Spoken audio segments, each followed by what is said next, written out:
Welcome to another Sunday Superversive Livestream. I am your host, Benjamin Wheeler, and today Anthony and I are discussing our religious choices as it came down to how we chose our church, as well as sort of the various beliefs and ideas that go into it. Hopefully in a civil matter. I don't know. We'll find out together, won't we? Anthony, how are you doing today? I'm having a good day. This was my idea, so blame me. I allowed it though. So the basic thing will go down here.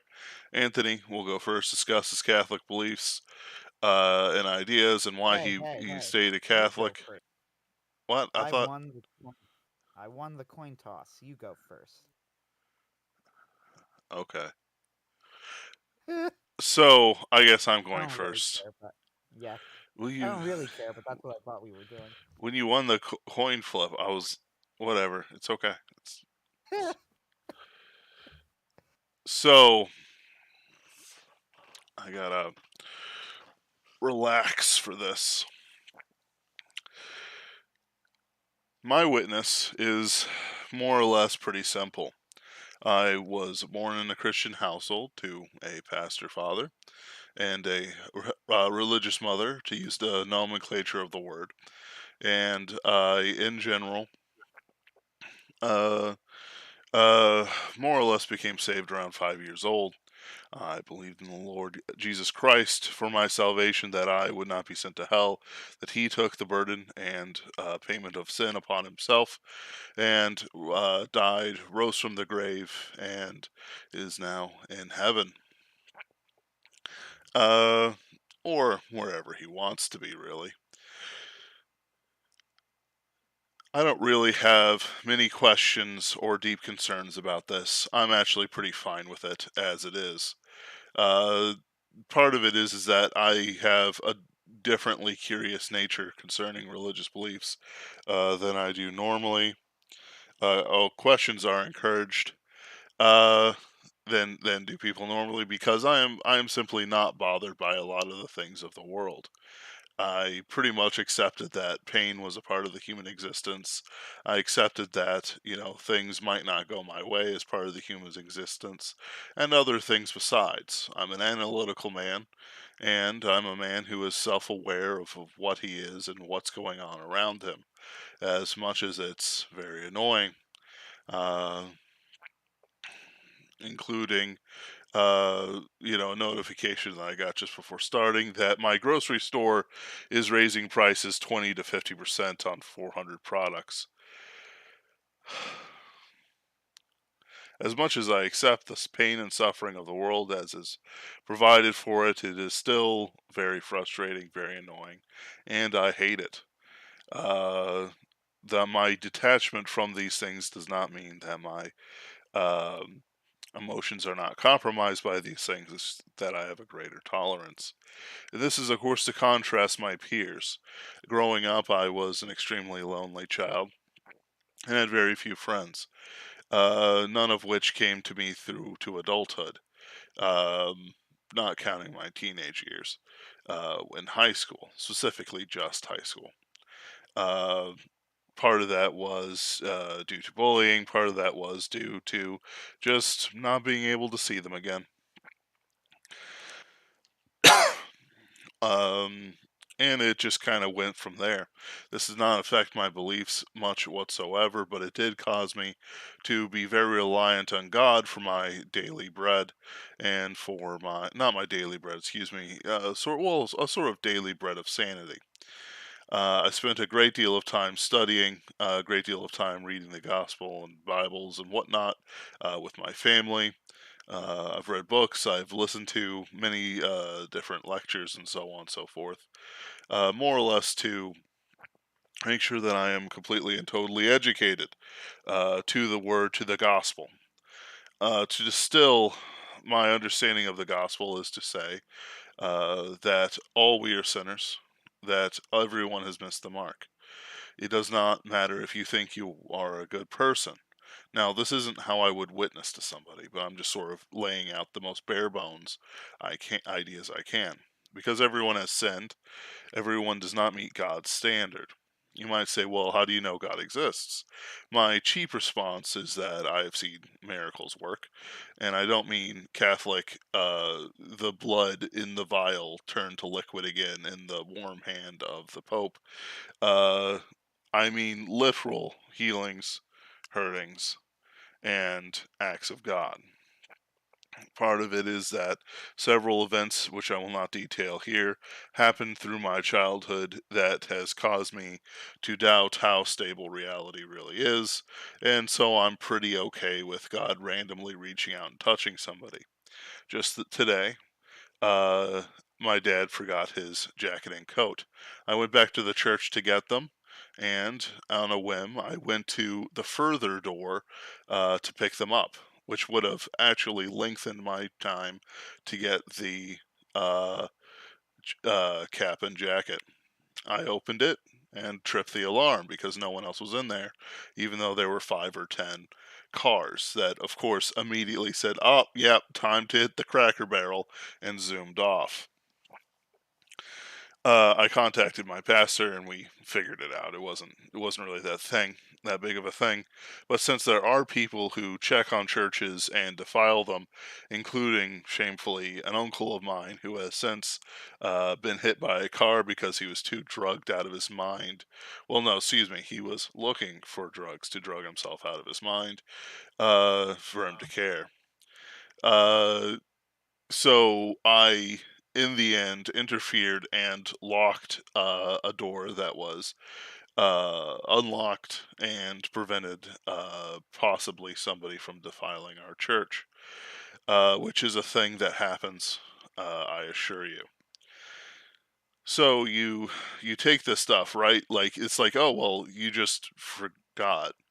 Yeah, but enough circumstances and events happened that I am perfectly willing to believe that God arranged these things so that I would make sure that door is locked. This might sound strange. Well, Ben, why are you telling this story? The reason why I'm telling that story is because I've seen many of these things throughout my life, and I absolutely am okay with it, and I basically don't ascribe any deeper theological meaning to it. Oh, the doors need to be locked. Oh, this needed to happen. I needed to do this person this exact kindness. To cause deeper theological meaning into a one time event is itself a kind of folly. Why did I bring this up is because I'm contrasting various events from my life to potential theological events with sort of like Catholic means. I do not deny miracles. Many Protestants, in fact, have issues with miracles to the point where there's a heretical Protestant sect called the Christian Scientists, who I have never met a lovely Christian Scientist, but their doctrines of sort of like asking for miracles more than is they have a certain how do I want to put it? Hello, Mangoose Man, Catholic, they put too much effort into it, and their doctrine of the universal salvation is itself highly heretical. There's no doctrine in Scripture over it. The going down deeper and expanding out, you see that my life has been of a certain kind. I've experienced a great deal of suffering and loneliness, but at the same time, I've also seen great works of the Lord, and minor works of the Lord, and all the things in between. Because I have seen those things, I am very steady when it comes to the ideas of miracles, when it becomes to the ideas of how God interacts with our reality. He does what he wants, and he is not bound to do things based on these things. He also works with goals in mind that are not as open ended as some people who really want to uh, uh, go for miracles really sort of wish them to be. To treat God as someone who requires rote and sacrifices that he has not demanded from the beginning is to treat God less like a man who God man, please don't get into the various Arianism BS stuff, please. The various stuff, and I mean, sorry, I should say Jesus, who no, all right, I'm gonna retract that. We are made in the image of God. Therefore, while he is not made in our unholy concerns, there are elements of him that are to us understandable and relatable. In other words, we, and I don't like this term, but I'm using it because it could be understood by more people. We have a certain amount of, each believer has a certain amount of priesthood. In other words, I can directly know and interact with God in the ways that God allows. I can pray at all times. I can worship Him at all times. I can sing hymns at all times. But it doesn't change that I have this is a poor word for it, but it's as best as we got, a relationship with God. I believe that he trusts people with ideas and knowledge that apply to certain things, but man often sort of extrapolates them more than what they should. A good example with this is things like the priesthood, things like um, uh, uh, monks. There we go. Things like monks, things like the various, how do I want to put it, disciplines that sort of segregate people from uh, uh, the world to try to pursue holiness. One of the things that I'm constantly finding is that the Catholic view of priests, bishops, and more elders, and so on and so forth, of which they took their names, is fairly unbiblical because it has unmarried priests and bishops in leadership positions and overseer positions. Um, Titus 1, uh, I think Second Timothy 3, and a few other places more or less require marriage to be a leader of the church. And by the way, those kids better be in good standing and not degenerates. Don't you know? One wife specifically. Only one. You only get one. uh, so you see that there's very strong standards. There's standards that, as a believer, I may know, I may internalize, and I may uh, deeply study to provide them better. In my church, there was a conversation about eldership and in connecting with the Titus 1 that the pastor was reading. And my comment on that was that as an editor, I can more or less tell whether or not a book's good in very few pages. I can tell whether the writer is a amateur or a professional by how they write, and whether or not I can work with them to bring them to greater skills and hopefully mutual profit. Uh, the idea that God says the requirement is that despite what the Bible says, you are to be unmarried and separated from the world that you are supposed to minister to is not what the Bible says. It's not the same thing at all. Titus 1, 2 Timothy, and other places have very clear rules and regulations on how one is to live. I choose at all times to live in a biblical mode of living rather than an interpretative mode of living. because I can't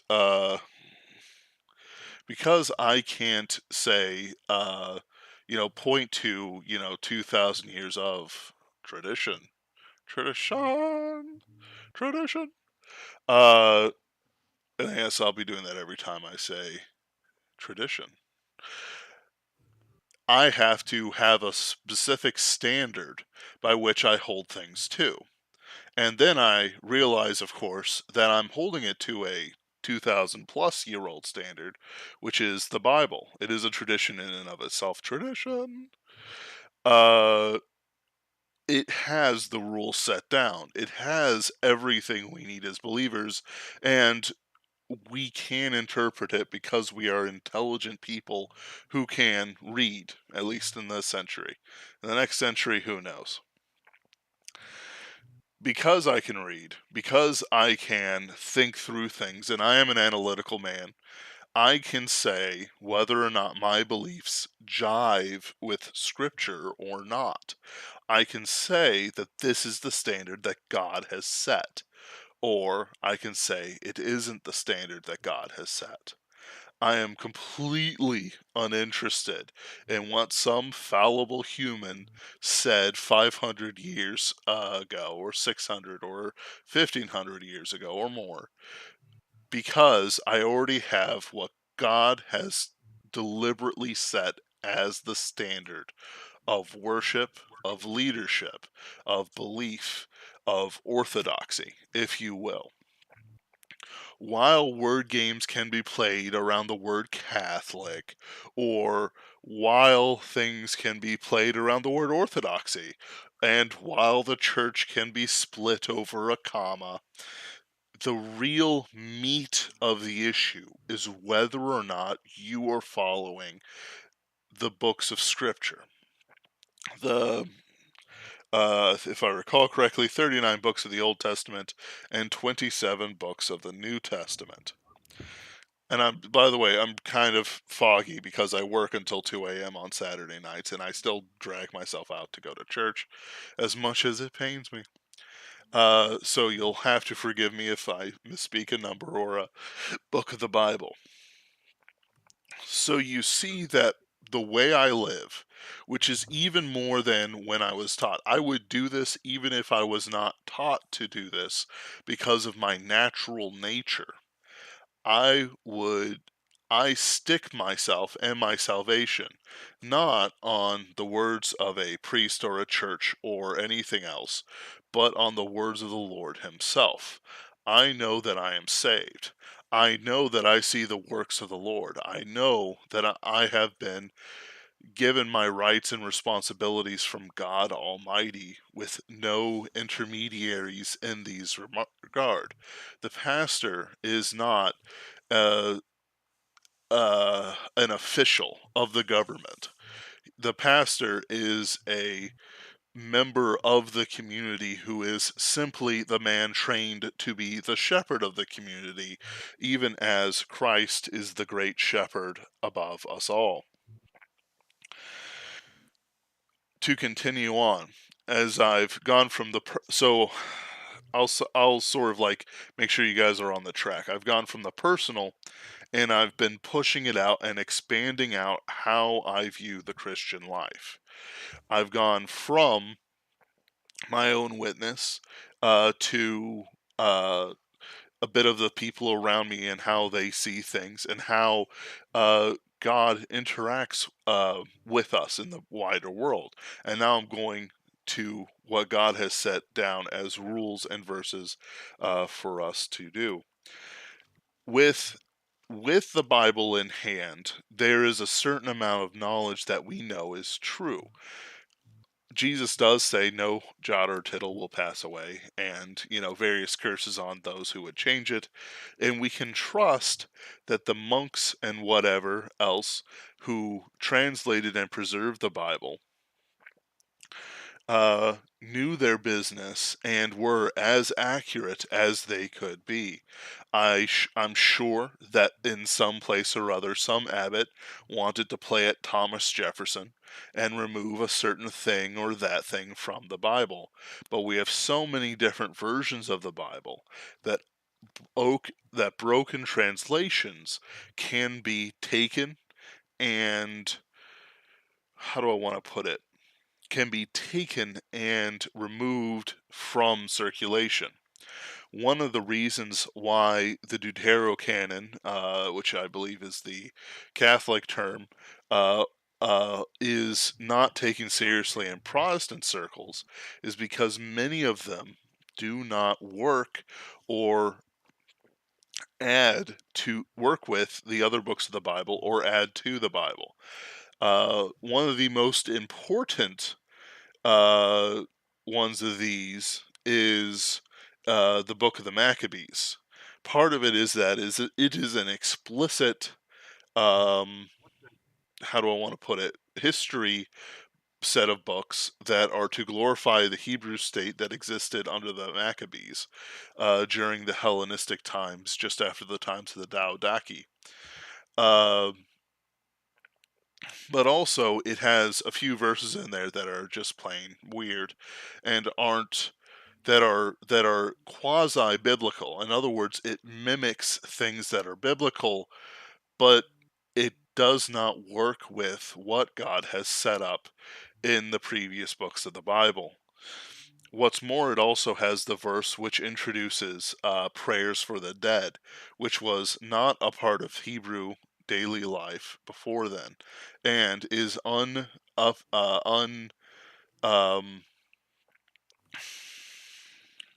and it is unreferenced in the rest of the New Testament. The there is no there's no great and broad support for prayers of the dead. What's more, the writing is much like somebody read the first 5 books of the Bible and said, "Yeah, I can mimic that." And then you have people who did this and did that, and they're heroic, and it's a heroic epic, but it has always and ever struck me as quite untrue and quite disrespectful to the real sort of experience that God intended for the Jews and eventually, for Christians everywhere. At the end of Malachi, God is very explicit that we are to look to John the Baptist for the next one, for the next real moment of prophecy. Uh, that's the reason why Malachi is arranged usually as the last book in the Old Testament. There's a bridge between Malachi and John the Baptist. We can trust the scholarship of the people who put together the Bible, the original Bible. Many of the original fathers of the church, like Origen and others, have a Bible more or less matching what we have today. Many of them had lists that, while they differed, one left out this book, one had a different book. If you were to go over what the books they all agreed on the most, it would more or less look like our Bible today. And I mean the original the central 66 books.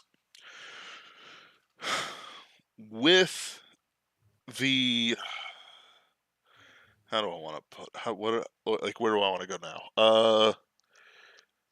Going from having the so I've talked about the scholarship of the Bible just now and why some things might not jive with it and have therefore been left off because the book of the Maccabees is of incredible historical questioning, much more than any other than Genesis itself. Right? There's more things we can uh, uh, say for true in Genesis than some parts of the book of the Maccabees.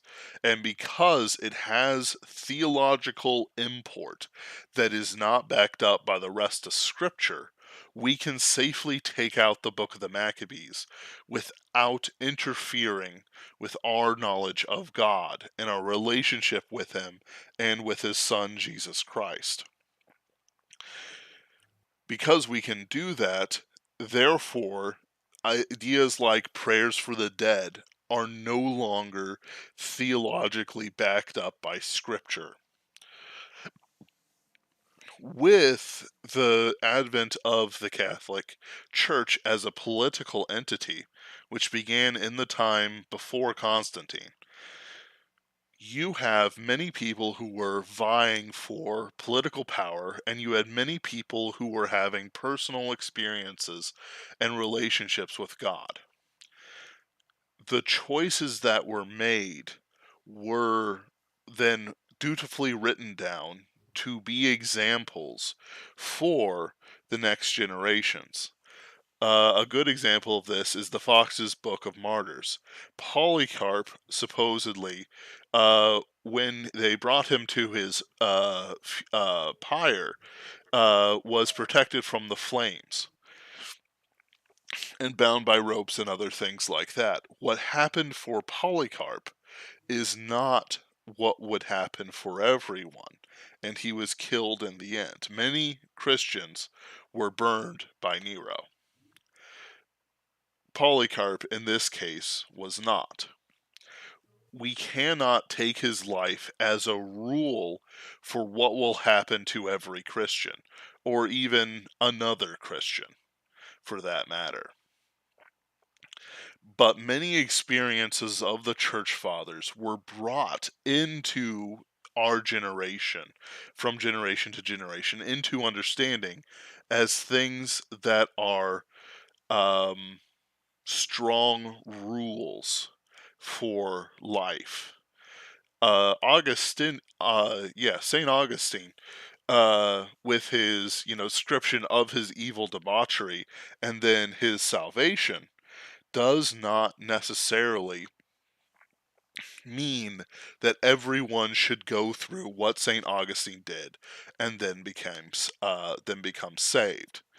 And this is with others. What's more, there were a lot of personal rivalries that show up, and uh,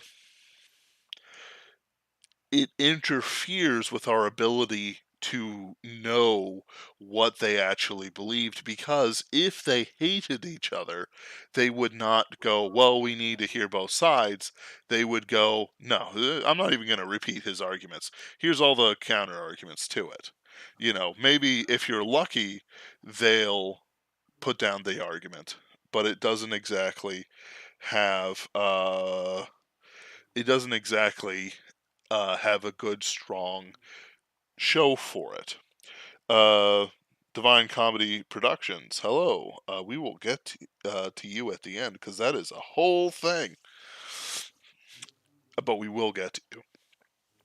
So we go from there. The foundations of the Catholic Church were originally from the catacomb churches, which have their own set of issues uh, that you could take out from this or that, because it's the catacombs, and anyone scrawled anything in the catacombs.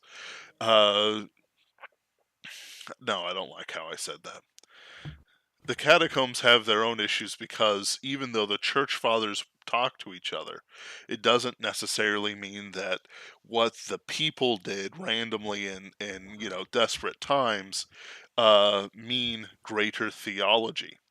When Paul was writing to Titus after he sent Titus to Crete, he says that, watch out for people who are looking to cause division.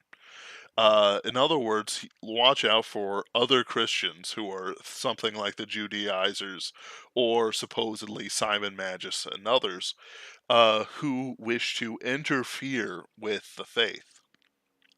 You can see that even as early as the church, with the Paul and Peter divide, there is no set interpretation for every subject. Basically, Christians have been fighting since the beginning, and we've been fighting a lot. That's what it's what happens, and there's not much to do about it other than to accept it as part of the Christian, I don't want to say experience, but as part of the necessary steps for people to find faith. There's a difference between conflict and discussion of ideas that is happening here. Continuing on my history. So I have stated how the Bible, is seen and how they have seen it. I've stated how these church fathers interacted with each other as their rivals, and that they had many things that happened to themselves that does not apply in general. Every believer's walk will be unique in some way, shape, or form. Just because I can take pain and not be interfered with on the subject of my faith does not mean that Anthony won't be, or that Ken, our co writer, won't be affected negatively by the pain. There's deep issues within the human faith and human consciousness that is forever eating at our ability to believe purely and wholeheartedly. Because of this, when the church experienced deeper corruption than it had before, many of these things became less pure theological and more political. Constantine did great things for the faith. He held the empire together. He brought Christianity to the forefront. We say that he preserved the empire by bringing Christianity in rather than destroy it as the heathens rage.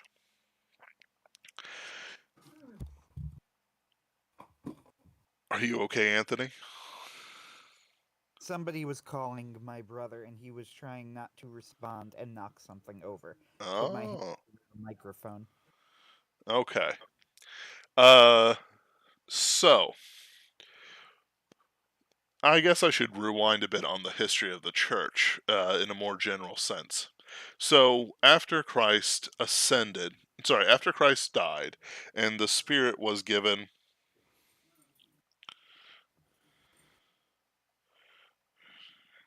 and I'll answer that later, Mongoose Man, after Anthony has his say, because biblical scholarship is a trip. Uh, you get it's okay. It's the Feast of Pentecost, right? When the Spirit was given to everyone. That is correct. Thank you. So at the Feast of Pentecost, at Pentecost, I'm just gonna say, the Spirit was given to man. In my opinion, that is when the church moved from Jesus centered, as in Jesus is there and interacting with everyone after his death, to humans having the indwelling of the Spirit and are able to spread the gospel. You can see immediately that Peter went out and converted many thousands. There were many conversions very quickly. It was helped by the fact that everyone knew who Jesus was in Judah and Israel. Everyone was talking about him. You know, Pontius Pilate crucifying a important rabbi is a thing that everyone would talk about. Was he a zealot? Was he a rebel? Was he this? Was he that? Was it a political killing? Everyone would have been talking about it. There's a gag from the later Byzantine Empire that during the Monophysite um, heresies that you couldn't buy bread without the baker telling you what he believed in, telling you his opinion on the Monophysite thing. It was the same way for Jesus. Everyone in Judah knew about Jesus. Everyone in Israel knew about Jesus. There were probably Jewish communities way outside of Judea that talked about Jesus and his ministry. So it spread pretty quick. It spread like wildfire. First to the Jewish communities, and then out to the Greek and Roman communities, to the Gentile communities. And it spread and spread and spread and spread. Paul was given his commission, and he went out and do it. went out to, set churches and witness and repair the damage he did when he persecuted Christians. And he also butted heads with Peter, who was a Judaizer. He demanded that people follow uh, more Jewish customs. He was misled, of course, by Jews within his community, but that's neither here nor there. Uh, Already, we see that there are potential divisions in the church, and Paul talks about it in some of his letters about Judaizers. Moving forward, he doesn't particularly call out Peter in his later epistles, but he does call out Peter at the appropriate time. Going forward, the church was persecuted and went underground. Then it was allowed to exist after certain persecutions happened, and it spread still more. But also, pastors, priests, whatever you want to call them, became not just a spiritual power, but a political power. These bishops were given political power in their areas. They were brought in for various councils where they many, especially in the early days, first 6 or so, tended to have very good relations with Christianity as a whole, especially against heresies like Arianism, and establishing very carefully what Christianity was. There are various creeds. I think it's the Apostles' Creed, maybe? I should have prepared more for this, but I needed a nap.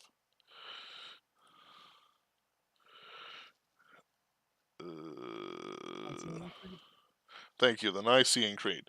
There are multiple Nicene creeds, um, including one that deliberately says Catholic Church and one that does not. I believe in the one that doesn't say Catholic for obvious reasons. Part of it is that there's a strong word game when it comes to the word Catholic, which is entirely frustrating to deal with. Because it means, so you believe that, people are part of one church? Yes. So why aren't you a Catholic? And I grind my teeth and dream of eating them as My you first do. interruption will be that I actually agree with this entirely. The equivocation in conversations drives me nuts. Yep. Inevitably, this will always happen in a long discussion where I have made it incredibly clear, like, really, I don't know how I can make it more clear, that I am referring to the church in communion with the Pope of Rome. And then I'll go, and then if, I think if you believe X, then you should be Catholic. And then somebody will inevitably, every time respond, ho ho, but you see, I am Catholic. Did you know Catholic means universal? And then I respond, why are you like this? Yep. So, so in general, I prefer to say the Roman Catholic Church, which it was certainly developing into. It was not as much the influence of Peter that makes it the Roman Catholic Church. It is the influence of the empire being centered at Rome. The same way that the Byzantine Orthodox Church is centered in Byzantium. It is a locational issue to do with the power of the world, not necessarily the holiness of a Jewish man named Peter who served the Lord. This may seem like I am dissing him. I am not. He was important. He absolutely did things that no one else could except for him. And he was bullheaded enough to do it. But the focus of the early church is in concert with the empire, not separate from it, especially the second the persecutions stop. When Constantine makes Rome the head of the church, which he did by tacit influence, of him basically existing in Rome and saying, yes, I want this to happen, I want this to happen. You have a change from the spiritual entity to the political entity as I described. Even as early as Theodosius and his predecessors, which was like 400 AD, not even before that, it no, it was like 350. There were controversies over political power being given to the bishops and them being chosen for being wealthy citizens rather than being true believers who are overseers of other believers. The I'm not arguing with you, Mongoose Man, but I will answer your questions when it's after Anthony's turn.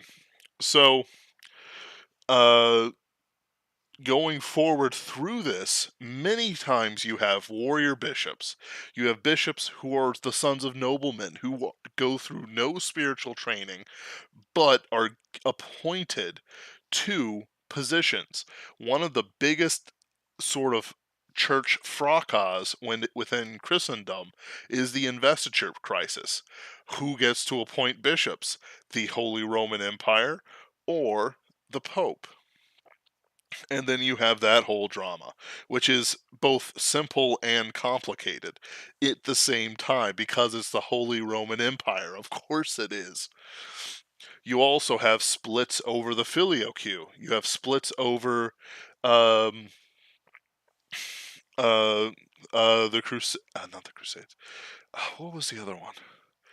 You have splits over autistic definitions of Jesus's relationship with this human life. You have Oh, Nestorianism you're thinking of? Yeah, yeah, basically, and also monophysitism and a whole bunch of other ones, and they were so important that these were not just a spiritual movement, but a political movement, no different than communist versus anti-communist. They were so important they dominated the talk and thinking of their historical moments. It affected the emperors of Rome that their people believed a certain way and fought with each other. During the Great Sassanid War, many Monophysites betrayed their cities to um, the Sassanids and Muslims as well for some of them. Uh, many of them Many acts of villainy were done for political and spiteful means. At this point in the church history, the church is not just a collection of churches under a bishop, under an archbishop, under the pope, under the cardinals, whatever. It is a political entity as strong and concurrent to the empire itself, even in its waning years. With the advent of all this political power, things changed. The Pope was no longer a holy office run by men like Peter and Leo, even though Peter wasn't a pope. I want to be clear on that. He was just the guy in Rome, the head preacher in Rome, basically. If you would say, well, what do you do? Well, I don't preach, I sit on the throne. It's political office. Peter would probably throw you through a wall because he was an old Jewish fisherman, and those guys were ridiculously strong. The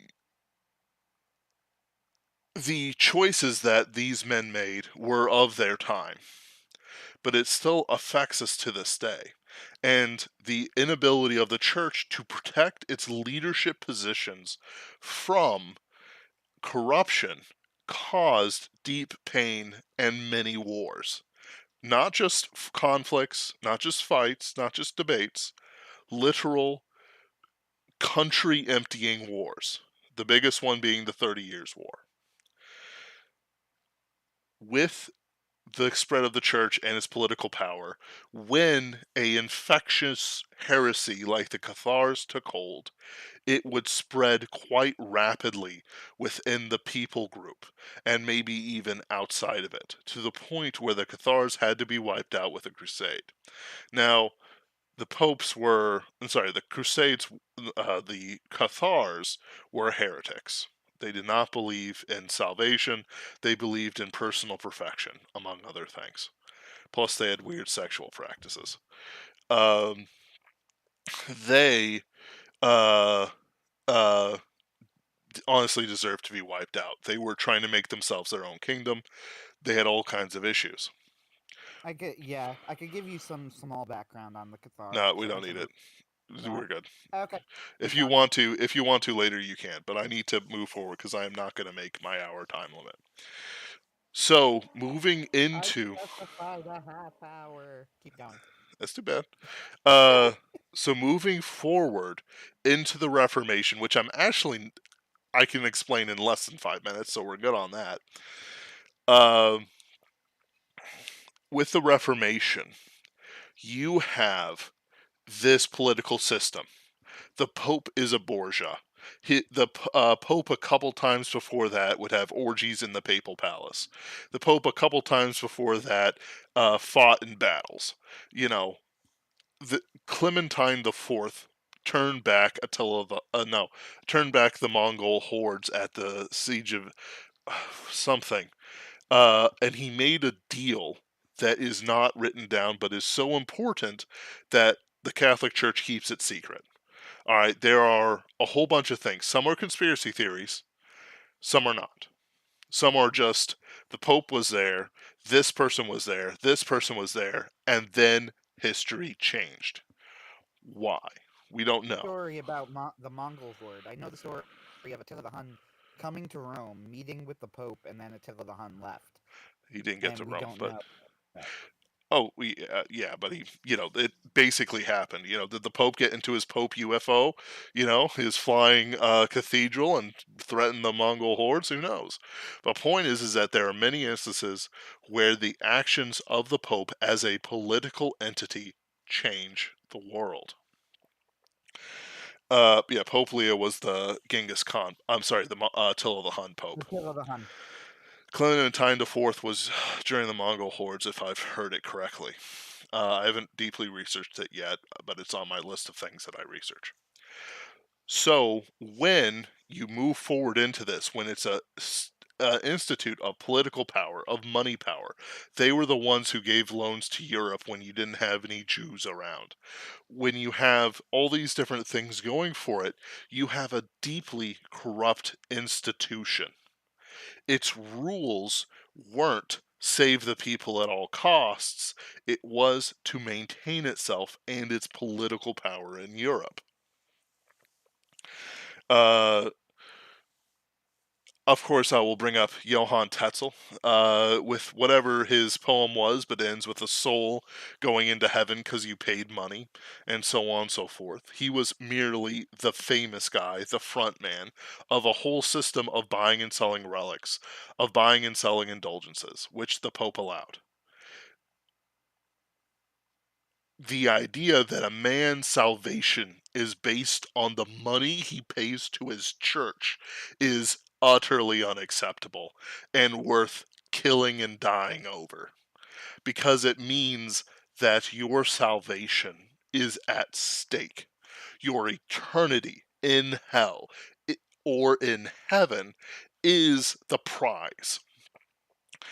And what you choose to believe in matters more than church orthodoxy. At no point can any pope reach down and pull you out of hell because you believe that giving money and saying, I'm sorry, I'll do some Hail Marys in the confessional is the way one is saved. And many people believed that is how you are saved. It was not just that these things were being taught, it's that these things were being accepted.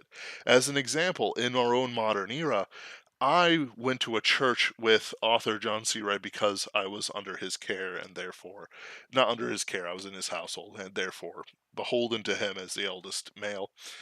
Uh, where the priest outright denied the feeding of the 5,000 as a miracle, and then went to glibly talk about how Mary ascended into heaven.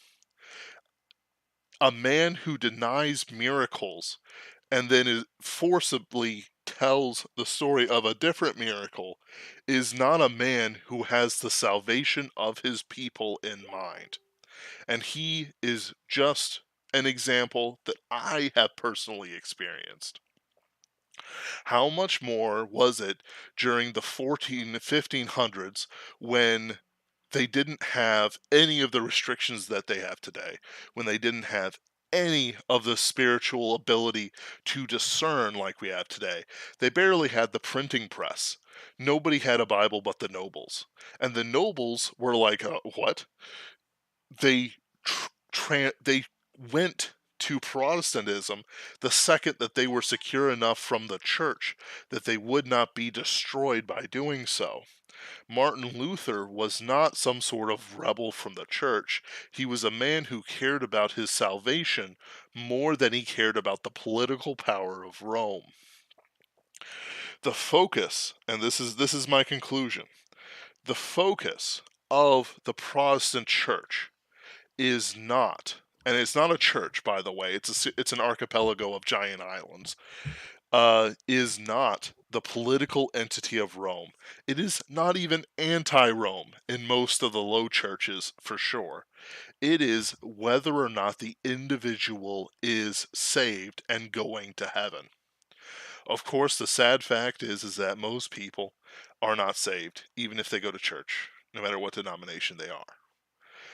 But if they don't even have the tools to say, I know where my salvation lies, then your church is not doing its proper duty. The Protestant Reformation was necessary. The Protestant Reformation actually brought reform to the Catholic Church and more chances for the people to have salvation and the knowledge of salvation by its existence. I am a Protestant, not, well, I prefer the term evangelical, but I am a Protestant not because I hate Rome, but because I love Christ above all. Thank you.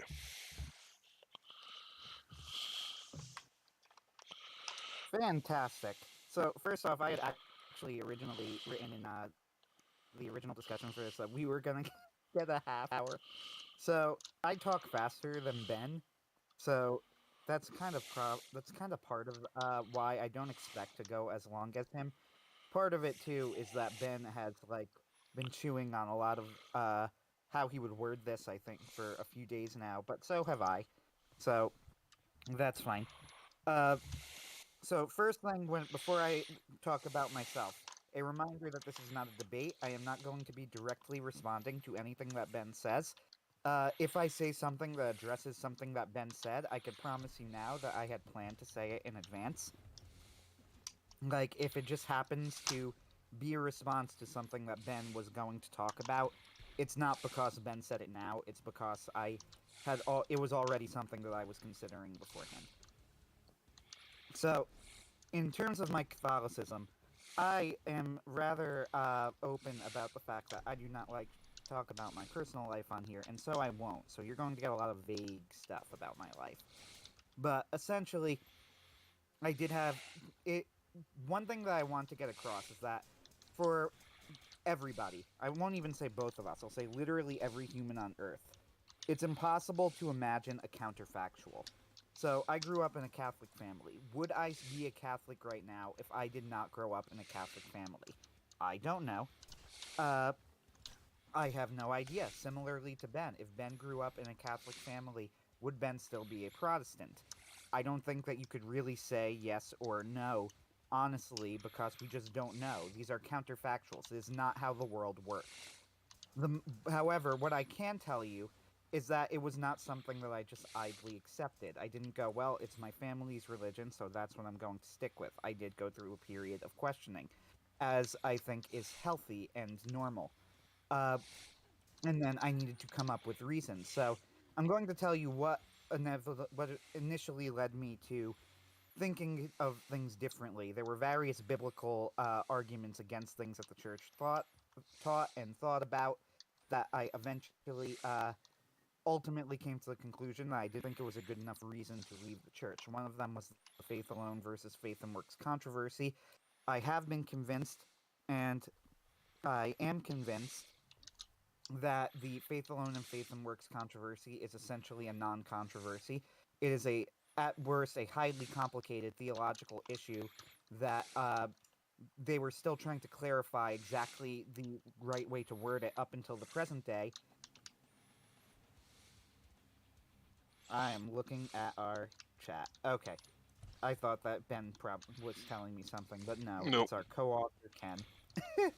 Anyway, And just so everyone knows, like, the question as to whether something's a legitimate theological point or a word game from the 3rd century is entirely unknown to us.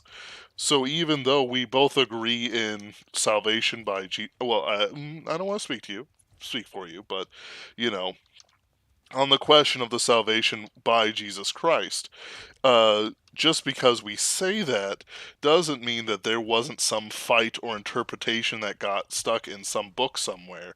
That would, in fact, mean that we are in agreement, but because of some pun of happenstance, yeah. we do not. Yeah, but that was one thing. Like it wasn't it was something that at the time did legitimately make me wonder. I had to really dig into it. I found the writer Edward Facer. He actually helped me more with like the New Atheists. When I was a dumb high schooler, I thought that the New Atheists were smart.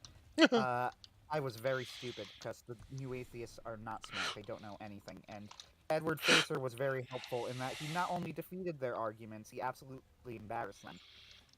It's a slaughter. They have nothing interesting to say, and there is no worthwhile thought within the New Atheists. May God have mercy on their souls. Yep. Uh, but Edward Facer is, and I've heard from somebody it was called Facer. I've been calling him Fesser my entire life, but uh, Edward Facer is a Catholic. He spoke about Catholicism a few different times, so he never really made an apologetic for it.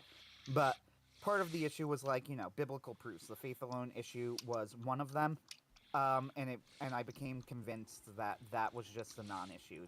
That was not something that should be a barrier to leaving the church. Like if that was going to be my issue, that was not enough. Yeah. Uh, and there were other things as well. Trying to remember what else specifically, because this was years ago now, that I had in mind that would made me seriously consider leaving the church. Uh, I think I think the other big one was like prayer to the saints, though I can't recall for Hmm. sure. Uh,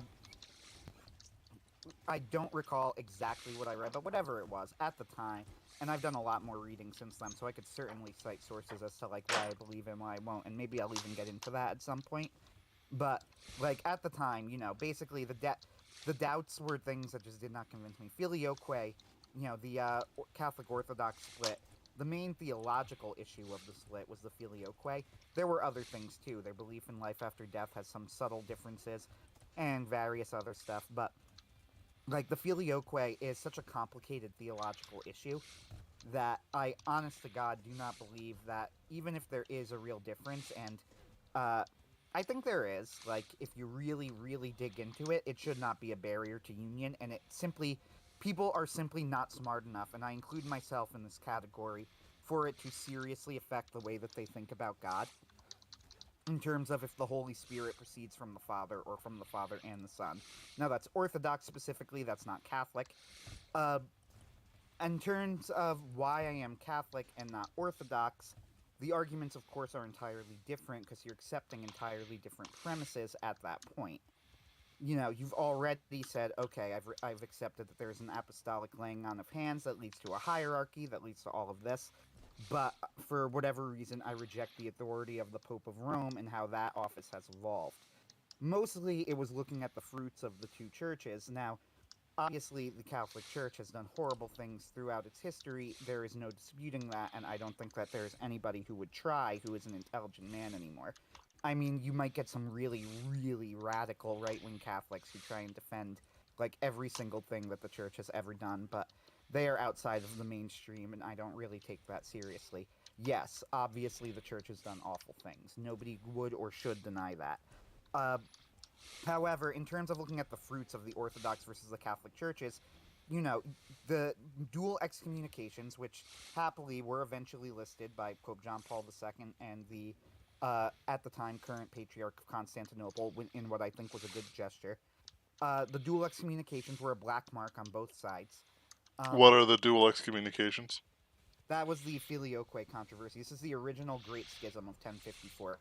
The Patriarch of Constantinople excommunicated like all Christians under communion with the Pope. I don't remember exactly how he worded it. And the Pope excommunicated the Patriarch of Constantinople. So there was a big. That was like what led to the Great Schism, right, between the Catholic and Orthodox Church. Yes. Now, Now keep the in mind theological. this issue is very complicated and also It has is many political things to it, as I described earlier, especially since Byzantium was the seat of the most powerful entity in Europe at the time. agreed. Yes. So So it's he's glossing over a lot of details, and I don't I mean to am. interrupt you, excuse me, but not as simply as the comma as I memed earlier. Well, what I'm trying, yeah, that's actually kind of what I'm trying to get at. I think that the theological issues between the churches are so subtle that they are simply not going to be able to intellectually affect 99% of Christians. I have actually done some study, not a lot, but I've done some study into the Filioque, and it's still hard for me to articulate what the differences even mean. Most people aren't going to undergo that study, and if you ask them to, in a Byzantine church, simply stop saying proceeds from and the Son, they will, and then they'll continue with their liturgy or mass or whatever you call it. However, just like they were before, because it's not going to affect how they think about God. Yeah. So I don't think that theologically that's a good reason. The main reasons were really political. It was a power struggle between Rome. It was really a three-way power struggle. Actually, it wasn't even a two-way power struggle. It was a three-way power struggle between the Pope of Rome, the Holy Roman Emperor, and the Byzantine Emperor, and I guess four-way if you want to include the Patriarch of Constantinople in there. Mm. Uh, and I don't think that the political reasons. I think that that's a shameful reason for the church to divide and is a black mark on church history. Uh, and I think happily, I think that most people would agree nowadays. But we're also, so many centuries down the line that uh, getting back together isn't so simple. I mean, for one thing, certain groups have gotten back together and all of that, but whatever. This is describing mostly why I'm not Orthodox. I look at the fruits of the church and I see that the Orthodox Church has shrunk, has gotten more politicized, grown more, and divided even further. I look at the Catholic Church, and the Catholic Church, for all of its flaws, did go out and evangelize, did does still have its center like mostly politically free, if that makes sense, and they did not schism in the way that the Orthodox schismed. Now we did have things like the Western schisms, but the Western schisms got back together; they resolved. The Orthodox schisms have not. In fact, they've just schismed further. So I don't see the Orthodox for that reason as a really viable alternative. With that said, and I was debating whether to say this at the end or to say this or now, close to the beginning of what I'm trying to say. I was asked, and I think it is a very good and a very fair and logical question, what it would take for me to leave the Catholic Church. What would need to happen that would make me convinced that the claims of the Catholic Church were wrong? This is, I think, sometimes Catholics hear this question and they get somewhat offended by it. But I think it is a very fair and a very logical question, and it's something that needs to be taken seriously and answered after some thought. So I did that.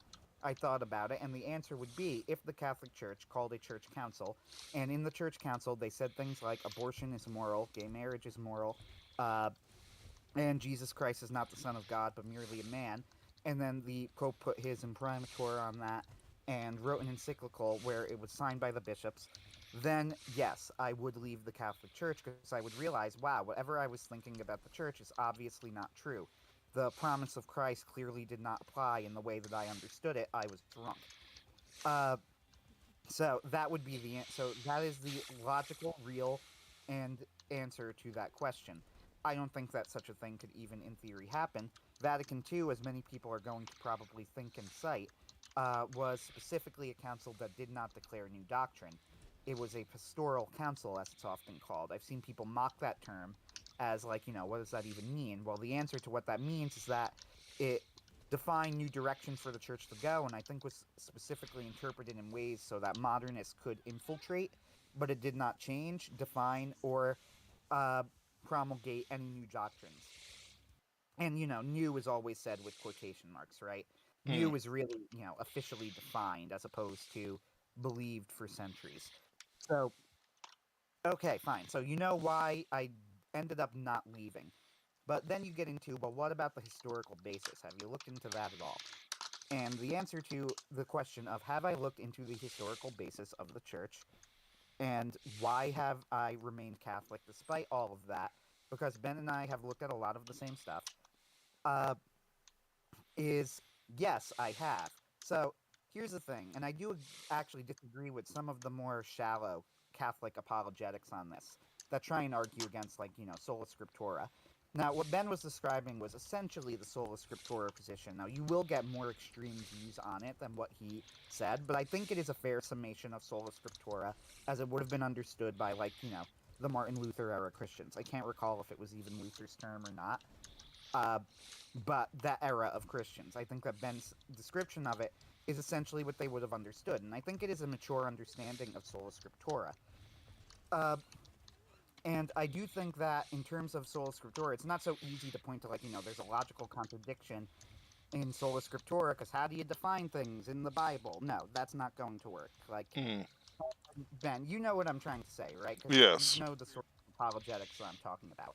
Yeah. They're a sloppy apologetics that I think come from a good place of people who hear it, and are, to be fair, probably do work against the more unsophisticated versions that you get some of the really crazy, like, fundamentalist, churches, but the Yeah. more sophisticated sort of sola scriptura, it won't work against. So, Right. you, however, think that eventually it needs to come down to, deciding what your authority is going to be. Uh, John C. Wright described it this way, and I would agree with him. And he was describing it not as a way to argue for Catholicism, but as the difference between, the broad, broad Protestant understanding, because Protestant is a broad term. Anglicans are Protestant, And and the they're broad basically Catholic Catholic. understanding. Yeah, in the broad Catholic understanding. And the answer is your authority going to be the Bible, or is it going to be the church? Because the church would say that the Bible is inerrant, but it is inerrant because the church is the group that put together the Bible, and they were given that authority by Christ and all of that. And the Protestant would say that the Bible was, and I'm going to, you know, you could actually interrupt me on this in case I get it wrong, but uh, so I'm giving you permission to interrupt me because I don't want to make a factual error. But that the Bible was written by the apostles or people who were called apostles, even if it wasn't one of the 12. So Paul, or apostles, or the evangelists, the gospel writers, and they were found to have the most reliable books, and they were using the Jewish canon. So obviously, the Jewish canon is also going to be included in that scripture, because that's what those writers of the most reliable New Testament letters and books we have, right, is their authority. That's where you get their authority. Now, I probably worded that poorly, but It just was a. let I'm me struggling with know. it, but I'm also playing the game to provide interest for those who might be watching. That's fair. It's using the. I guarantee people that the Hebrew scriptures were used for this, for a lot of the Old Testament canon issues. Um, and it is a valuable resource that we had it. The canon of the Old Testament was also somewhat agreed upon in a way that we would recognize. Right. I'm trying to get into, like, you're looking at historical reasons to say that you view the scriptures as the authority that you're going to base your doctrinal and positions on, right? I use history to show that there is a lineage of thought and reason, and not just I Hmm. hate Rome, therefore I don't use their Bible.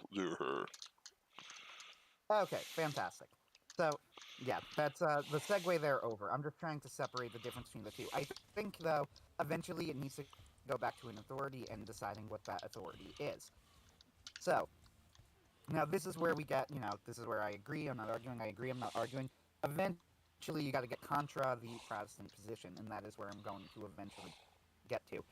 Uh, Contra the Protestant position, I think that what we see both in the New Testament and in the organization of the early church is that what was going on was that Christ established a church. He established a church that was essentially the Catholic Church. It didn't have obviously he didn't establish the Latin rite, he didn't establish the Byzantine rite, he didn't establish all of these things, but he established Peter as the Pope.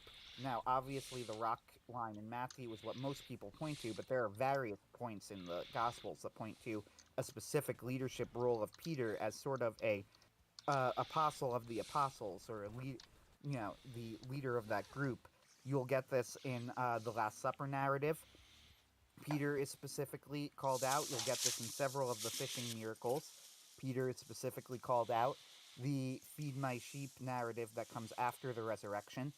Uh, and then, of course, you get into the structure of the church as it's displayed in Acts of the Apostles. You get into the biblical justification for all of these things. Now, when you get into the early church, too, one difference here is that because I think that Christ did not put his authority into the scriptures specifically, especially not into the New Testament scriptures, which in the early days of the book were not written yet, I think that he put that authority, that he imbued that authority to bind and loose and things like that into the church. So you get into that early structure of what the early church was doing, and we need to get into what those, and we need to define what those beliefs were, and then say also we have these inerrant scriptures, and then reconcile the two. So when you get into something like Mariology and the Marian dogmas can be defended on very strong grounds from scriptures, but you'll be doing a lot of typology. You'll be going into the Old Testament and then looking at who Mary was the type of. You're also going to be looking into Revelation, of course, which is the only other place in the New Testament where someone who might be Mary, because that is disputed, but I do believe it is meant to be Mary, and I think that that's the biblical case. Someone who might be Mary is mentioned in the New Testament, is mentioned in Revelation, and is mentioned in the Gospels. Uh, she's mentioned primarily by Luke, and that is because Luke is a historian, so who probably interviewed Mary for a lot of his narratives. That's why we get a very detailed birth narrative in Luke. Uh, we also get, the woman behold your mother thing from Gospel of John, which again makes sense because John was one of Jesus's apostles, and he would know and of course he would know this. And you get all sorts of different things. The perpetual virginity of Mary goes back to Numbers 30, where we see that Jewish women could take vows of perpetual virginity that were expected to continue into marriage if the husband did not object. And if the husband did object, he would be then the woman would need to submit, but the husband would be declared unrighteous for breaking the vow. And one of the only things we are told about Joseph in the New Testament is that Joseph was a righteous man. So that doesn't really make sense. And when Gabriel talks to Mary, we have Elizabeth's greeting to Mary, where she calls her full of grace. Now, the term used was a singular Greek term, a very unusual one that I don't think is used anywhere else in the entire Bible. It's actually a title, something like saying "Hail dances with wolves" or "Hail Queen," "Hail Holy Queen." Yeah, it's like a name that's also a title. I'm Hail just full of laughing grace. at the name Hale Dances with Wolves. It's like, yes, I love it. Yeah, so full of grace was kind of like that. She was calling Mary, you are the one full of grace. Like it's a title almost, or a name. That's the context of the word in that part, and it means a very specific thing. So, in terms of what is it supposed to mean, I think that most of it can be established biblically. Some of it needs to go extra. Some of it does need to be extra biblical, though. However, unlike Ben saying that this is extra biblical does not really bother me, because I don't think that the Bible is the final rule. I think that things can't be contradicted biblically because the Bible is inerrant, and I think that the Bible is. I think the Dominicans use the term prima scriptura for the Bible, not sola, but prima. It is the prime thing that we use in order to get our doctrines. But if something was a commonly held belief and practice in the early church, and then the church held councils, and then the church decided that that belief was orthodox, lowercase o, orthodox, and then it was held by all of the Christians of that era as orthodox for a variety of important reasons, then I think that that would make it uh, that would mean that we would need to hold some sort of deference to that tradition, and how much deference is a matter for the church to describe. Now, in terms of the corruption of the church and how corrupt the church got later on, I don't dispute that, of course. I don't think you, again, this is one of those things where I don't think you can dispute it. It got unbelievably corrupt in ways that were shameful. I think it was Pope John the XI, where the Catholic Encyclopedia opens his section with "He was a disgrace to the chair of Peter." Uh, and they are quite right to do so. That was, I believe, the Pope that Ben was referring to, who was holding orgies. There Uh, were others, but there might have been, yeah. Some of those Renaissance popes were wild. The Renaissance popes are actually a really fascinating subject that is worth mm. looking at on their own. Oh, it's a Uh, great story to just read. Like, it's good history, if nothing else. yes, part of the interesting thing about the Renaissance popes, though, is I'm going to say something slightly that you might not agree with, though maybe you will. I don't know. They're almost in some ways the opposite of the modern popes. We got like three popes in a row, who or four technically, because Pope John Paul I was pope for a month. We got like four popes in a row who were personally very holy men and did do some good things. Uh, Pope John the 23rd, Pope John Paul I, Pope John Paul II, and Benedict the 16th, but were in some ways not very good at the handling the political situation of the church, in my opinion. Mm. Now, in some ways, they were brilliant, like Pope John Paul II and him being one of the main leaders, along with Reagan, Thatcher, and Khrushchev, in the destruction of communism in Europe. But in Khrushchev. other ways, they were negligent. Yes. Whereas with the Renaissance popes, you would get people who were personally quite sinful and and morally repugnant, but were also in some ways actually excellent leaders. Yes. Like it's Oh, really no argument at all. yeah, Like, it's actually really fascinating. You'll get some people who were and you even see this dichotomy in the Renaissance popes. There was a pope who managed to muster up, after much campaigning, a small army to defend the city of Belgrade, I believe, from Suleiman the Magnificent's advance. And after a very close battle that was borderline miraculous, if not miraculous, that the Crusaders and the defenders of the city barely managed to win after a lot of luck, he dies. That was like the main thing that he accomplished in his papacy, was raising this army. Now, morally, he was a very corrupt person. He had illegitimate children. He was originally didn't want to become even a cleric because he thought that his sexual drive, this is actually what he said, his sexual drive was too strong, and he was known throughout Europe. And I'm not kidding about this. You could look this up. I'll have to find his name now so that you can. He was known for writing erotic poetry, and he became the Pope. And as Pope, he actually did a sterling job in terms of leading the society, help even with some reforms of the church, putting together, scraping together after much trouble, a small army that manages to defend Belgrade and thus the rest of Europe from Suleiman the Magnificent's advance. But when he died, the you get this dichotomy where everybody goes, I really didn't like having this amoral, guy as the pope, and it doesn't seem to fit the papacy. So they elected a Franciscan, and they elected who, of course, take vows of poverty. And not only did they elect a Franciscan, they elected a Franciscan who was known for creating reforms in the order. This was Pope Sixtus IV. I have a website up now, branemeris.com. He's doing a series on the Renaissance popes.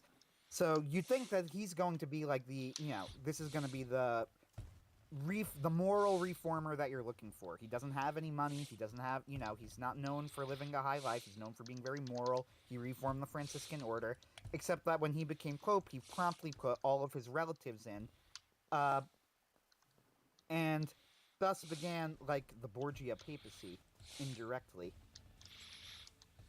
So you got this fascinating thing where some of the best leaders of the church were not the most moral men, and some of the most personally moral men with lives that were genuine, who lived genuinely good, godly lives, ended up being awful popes because they had no idea how to handle it. Why did he put his family in? Is it because he was ultra corrupt? No, it was not because he was incredibly corrupt, at least not full stop. It was because he needed to make sure that he had support from the cardinals for some of his things. It was also because he now had access to the Vatican treasury, never had money before, and had no idea how to handle it. So he was giving it out like water, uh, which was a mistake.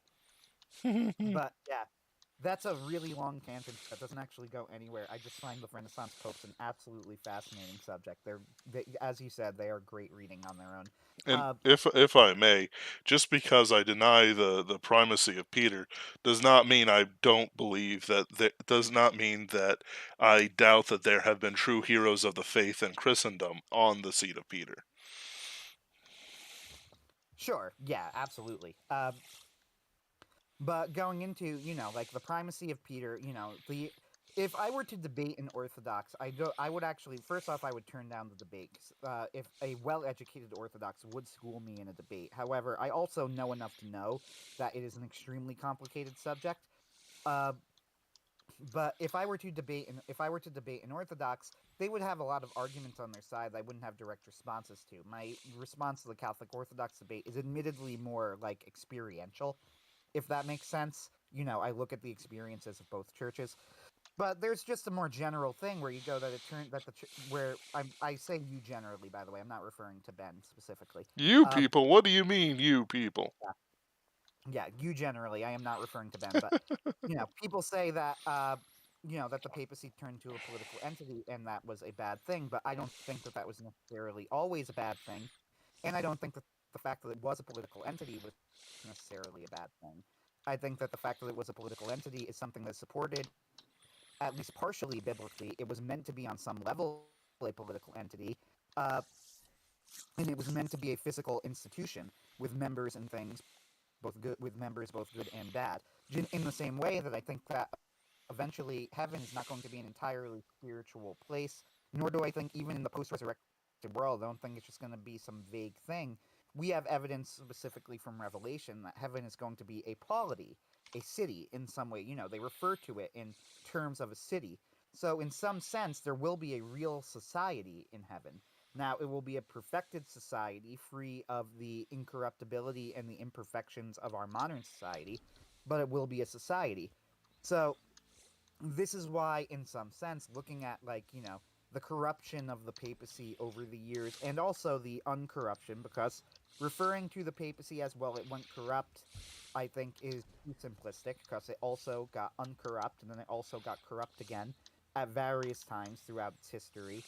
It was corrupted and then decorrupted because people had high investment in the papacy, so they were always seeking to, if it got too corrupt, people were always seeking to try and cleanse it of that corruption, and sometimes were successful. Mm-hmm. Uh, so, in terms of the papacy, the reason that the corruption doesn't really bother me in the same way that it would other people is that I don't think that it was ever promised to not be run by people who were corrupt and to not have sinners there and to not fall into that sort of corruption. I think that it was meant to have a role as the keeper of the faith that it was sometimes failing to do, but in terms of its role as defining doctrine and keeping a hierarchy and keeping things at the center, I think the fact that it stayed and that we have a valid line is the more important aspect there.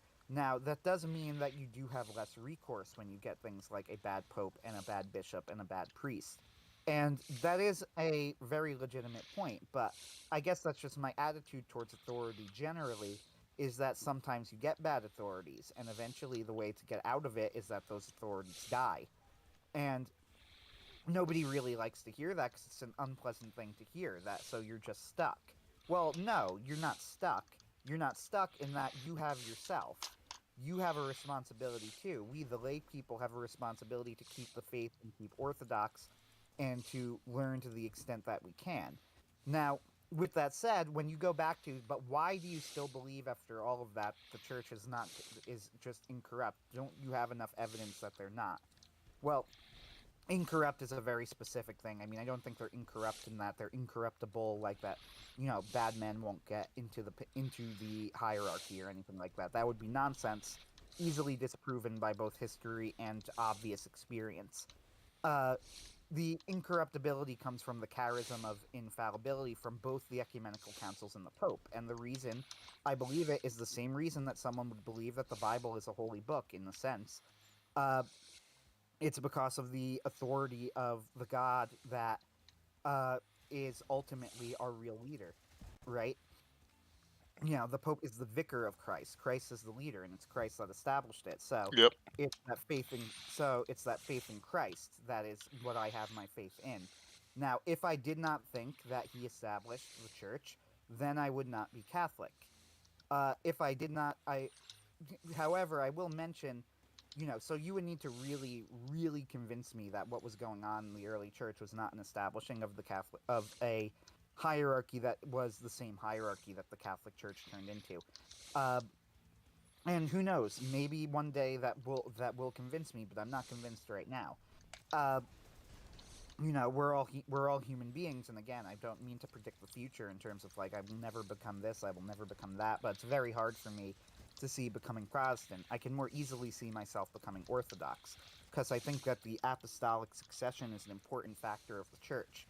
That the political entity at the center of it is not something that needs to be rejected outright, but is important and even led to important things. It even led to, the Christianization of Europe and things like that, and for that matter, the Christianization of various other parts of the world, the Indian churches that were founded by St. Thomas the Apostle. I think that in some senses, they're actually a good evidence for the historical continuity because the Syro-Malankar Catholic Church and the Syro-Malabar Catholic Church, which confusingly are two different things, uh, but both located in different sides of India, uh, have a liturgy and a liturgical rite that is not the same as the Roman rite. It is different, just as the Byzantine Catholic rite is different. And I love all of these different rites. I find it all fascinating. But there is a continuity there. You see a lot of similarities in how they worship and how they organize, despite the fact that they were disconnected from Rome for centuries, in fact. But when they reconnected, Rome was able to fold them in. There was probably an over Latinization that they have since tried to correct, by the way, especially from Vatican II's day. But that over Latinization, they were still able to see, yeah, this was a church with that was founded by an apostle that has that succession that is ruling in the same way. Nowadays, the modern Syro-Malabar Catholic Church and Syro-Malankar Catholic Church is actually, their rites are very similar to the rites as they were back in the early days of church history when those churches were founded by Thomas the Apostle. So, the last thing that I'll talk about, because, again, going into all of the arguments for why the Catholic Church what is being founded in the Gospels is a long thing. There is literally a book on it. I recommend multiple, in fact, but I recommend the book Pope Peter for people who are interested in seeing the Catholic argument. Uh, it's a good book. It's a good book. I forget the guy's name. Joe Heschenmeyer, I think, is the writer. I don't know what his credentials were. I just found this book very interesting. Um, and it did not convince me. I was already mostly convinced. It just helped to solidify a lot of the things that I was thinking and put it into context, but whatever. Uh, the last thing that I'll mention is, like, the relationship to the Protestant churches. Now, uh, contra, again, some of, like, the ultra-traditionalists, and this is despite my love of the Latin Mass and some of the more traditional elements of the church, I think that Vatican II perhaps went too far, but was mostly correct in its recontextualizing of the relationship between the Catholic Church and the Protestant churches. Uh, in terms of how we view the Protestant churches, things are very different than they were back in the days of Augustine Jerome, the early centuries, especially after Martin Luther. But even from before that point, to be honest with you, like the fact that John Hus's death was probably unjust, even though I do think he was in fact a heretic. I do think that the way that he was killed, from my research into it, was unjust. It was a betrayal of various parties done for political reasons, when John Hus, for all of his faults, seemed to genuinely believe what he was teaching, and seemed to be doing it out of a genuine love for Christ. And there were various parties who tried to intercede on Hus's behalf, and promises were made and then broken that led to his death, Mm-hmm. uh, which is a black mark. You know, again, like that's not. I'm not going to defend that. I don't think that he should have been killed, even if for no other reason than the fact that they had promised not to kill him, and then they did anyway, which was the church of all organizations and institutions should know what a huge mistake that is, Mm. considering the boast that the church is built on the blood of the martyrs. All it did was create a very popular and very dangerous martyr.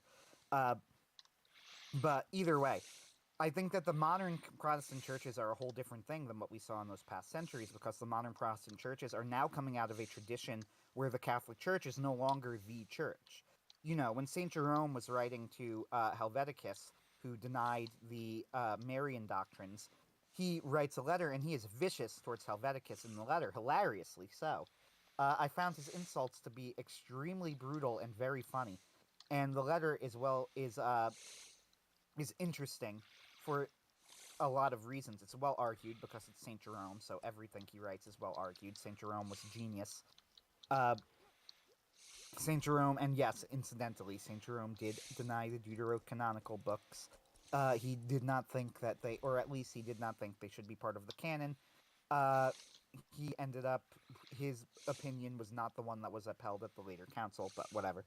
Uh, so, going back to that, though, it was a very different thing at the time because there were no Protestant churches. This was just some guy who was writing vague things about the Virgin Mary that basically nobody else believed and was a threat to the society, you know, at least in some sense. Now, of course, I also happen to think that Jerome was right, and I think that his letter is quite well argued as well. But uh, it's a very different thing than talking about like Ben, for example, who grew up in, you know, a Protestant community with a pastor where now only about half of the church is one of the apostolic churches, and I use that to refer to churches that claim a continuity to a laying on of hands of the apostle.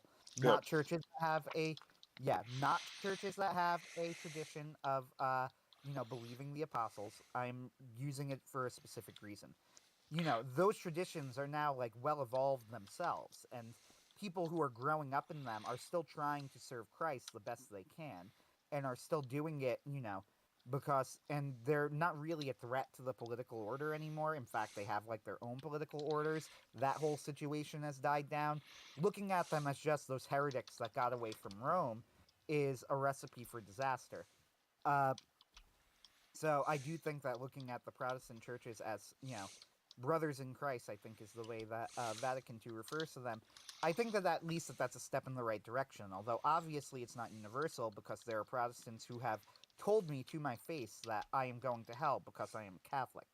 Uh, so it can't really apply in every situation, but for at least a lot of them, I think that you can't just look at them as, you know, it's not so simple as to say this is the wrong group and this is the right group. Now, do I think that there are contributions that Protestants have made in terms of like the Christian tradition and culture? Actually, yes. Shocking, I know. The main one that I would say is that I think that a lot of biblical scholarship by Protestants in keeping the traditional dating of, you know, several books of the Bible alive was important, and I agree with it.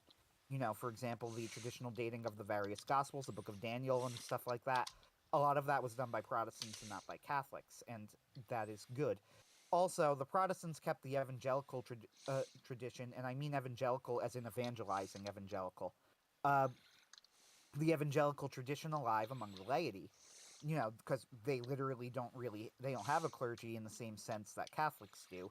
So the laity were expected to evangelize, whereas Catholics would have dedicated religious orders, but that meant that there was a laxity among the laity in terms of evangelization. And I actually think that the Protestants did get that right as well, in terms of the Catholics need to be more proactive in that way. Now, I can say happily that I do think that the Catholics are becoming more proactive in that way. Uh, I think that there is happily enough, an upswell, like a movement of a new generation of Catholics that are seeing the need to evangelize, that are not clergy and are not specifically a part of a religious order, that are just seeing that, as laity, we need to go out into the world and we need to bring the gospel to people. Something that was previously uh, something that was really only Protestants did. You know, like Catholics did it, but Catholics did it because they had a religious order that was founded to do it. And now, when you're in a world where those religious orders looked at skeptically as well, people aren't going to listen to you. So I think that the laity need to be involved more, and happily, I think that that's happening. But it's something that Protestants had like a priority on, I guess, for a very long time. So yeah, I do think that the Protestants, like, if you go, do the Protestants have anything to teach us? Yes, zeal for Christ, a zeal for right teaching for the gospel, a zeal for evangelization. Generally, there is like a love for, that I think that the Catholics need to regain, and I think that they are regaining it. But I do think that this is something that the Protestants, in a sense, never really lost. At least not in the way that the Catholics did. It's also worth noting that all of this is very location dependent. Mm. Uh, like, very location dependent. For example, you might think in America and Europe that the Catholic Church is shrinking, and you would be wrong. The Catholic Church is not shrinking. The Catholic Church is actually staying roughly steady, if not growing a little bit, because in poor areas of the world and in areas of the world with conflict and strife, as has historically been the case with Christianity, the Catholic Church is actually growing. This is true of the Protestant churches as well, by the way. Mm-hmm. Uh, but so it's all worth noting that this is all very location dependent. However, it is the truth, and it needs to be acknowledged that our current pope is theologically sloppy and possibly an enemy agent. Uh, the Protestants will be more willing to say it outright, and I don't blame them for it because they're not under the authority of the Pope. So speak ahead, and I'll just stay silent and nod quietly in the background. Uh, Thank you. I will. No, I'm yeah, not. No, this but is your time. yeah. So when the but in terms, so I do think that it is extremely unfortunate. That is our Pope. The Jesuits were. I will say that as much as they've become a meme nowadays, and as bad of a representative as Pope Francis, God bless him, is, the Jesuits at one time were a great and holy order who did much good for Christianity and the Christian tradition, and the fact that they have fallen into such a disreputable and disgusting state is highly, highly sad. And just generally, you might be able to see how my attitude about the church kind of answers a lot of the objections without answering them. Like religious orders and a celibate priesthood and things like that are all things that I don't think are straight up, clear, stated in one-to-one words as you shouldn't never ever do that in the Bible. And in that case, I think it's a matter of interpretation.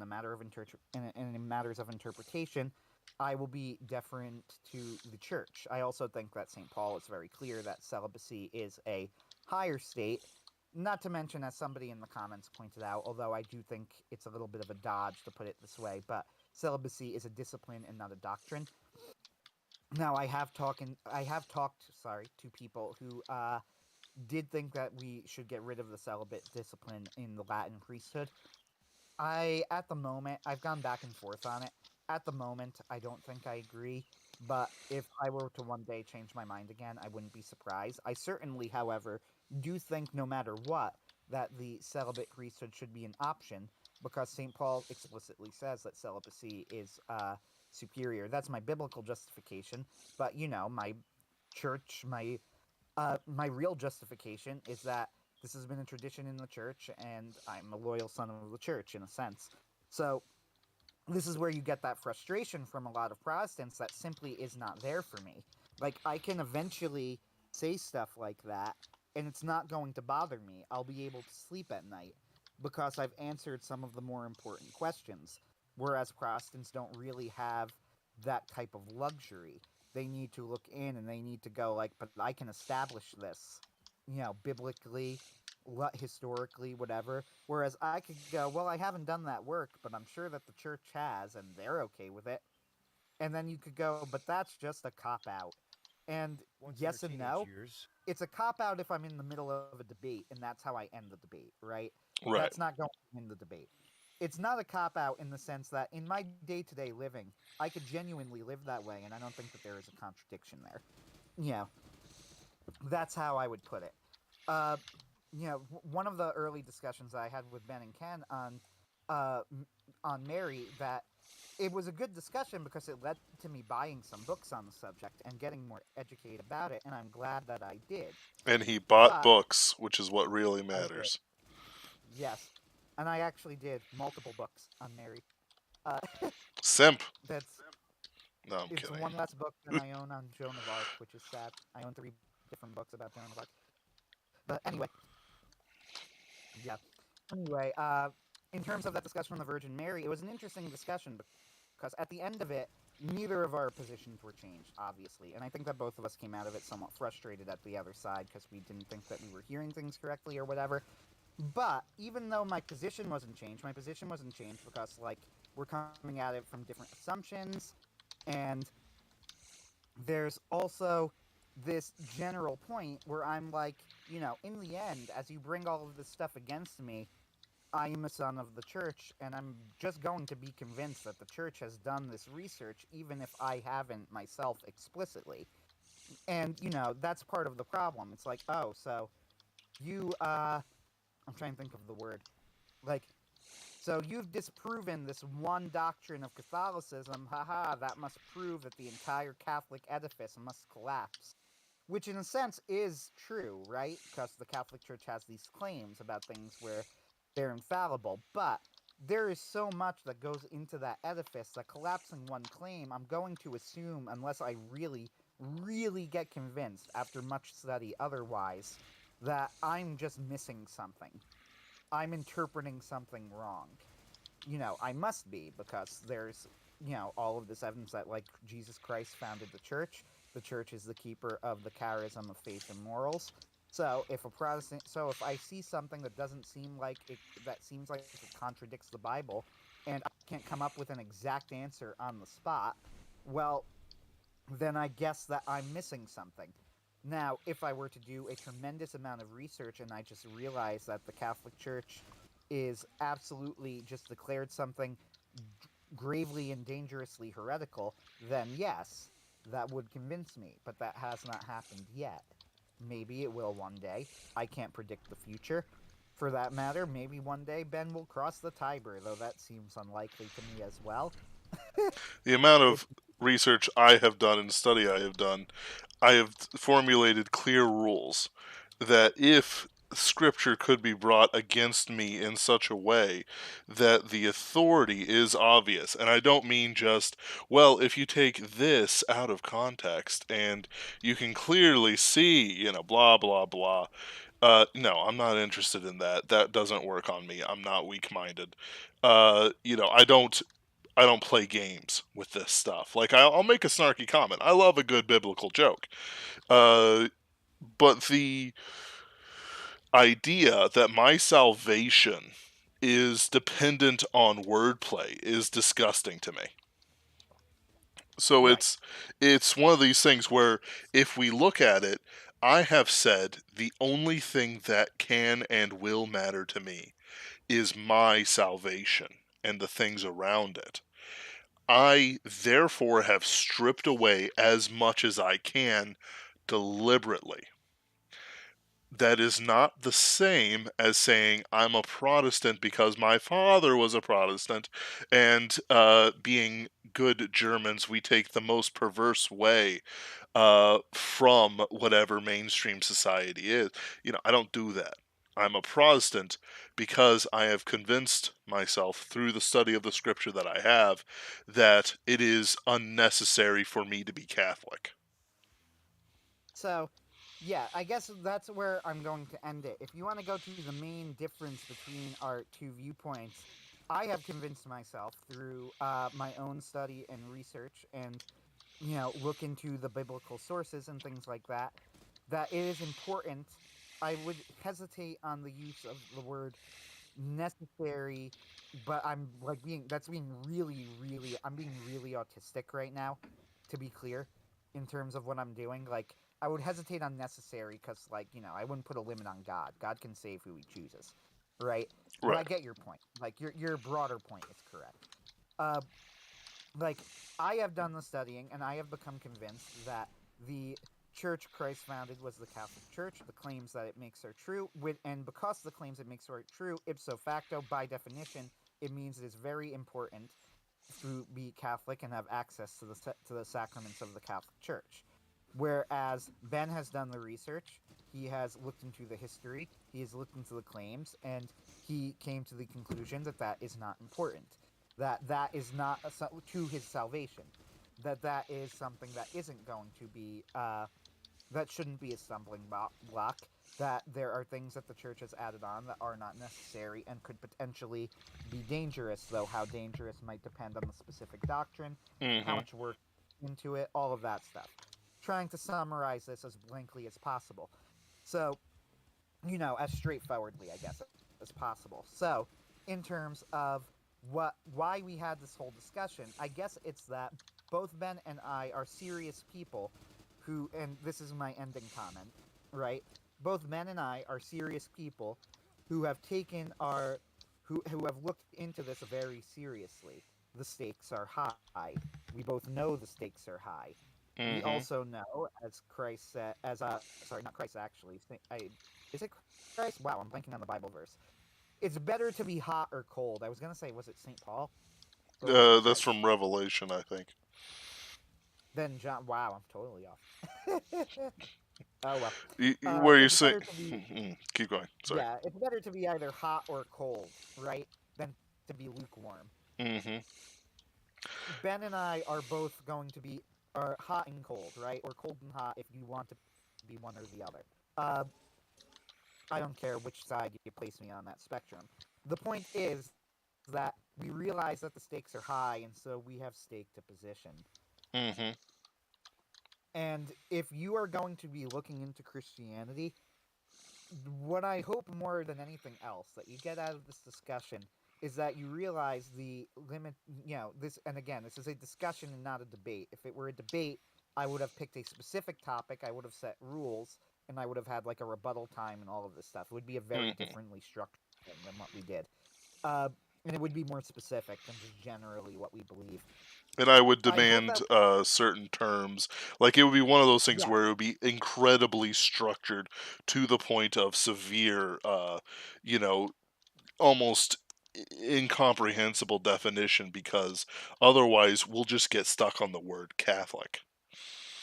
right. And I agree with that, by the way. I would actually want to do that if we did it. And I'm not interested in doing a debate for that matter. Mm. Because Ben and I know each other and discuss things with each other enough that we're not going to convince each other, and we don't really have an audience large enough where I think that anybody else is going to be convinced. Like, there's no real point to a Hmm. debate. Debates are for the people who are for the audience. They're not for the debaters. The debaters Yep. never get convinced, and we don't really have a large enough audience that I think the debate would be very useful. And for that matter, I also don't even think that I'm educated enough to, like after watching the debate between James White and Trent Horn, both of whom were highly educated and using very technical terms, like I could not debate on that level. Both of them were on a higher level than I am, and I don't think a debate would be very edifying for anyone.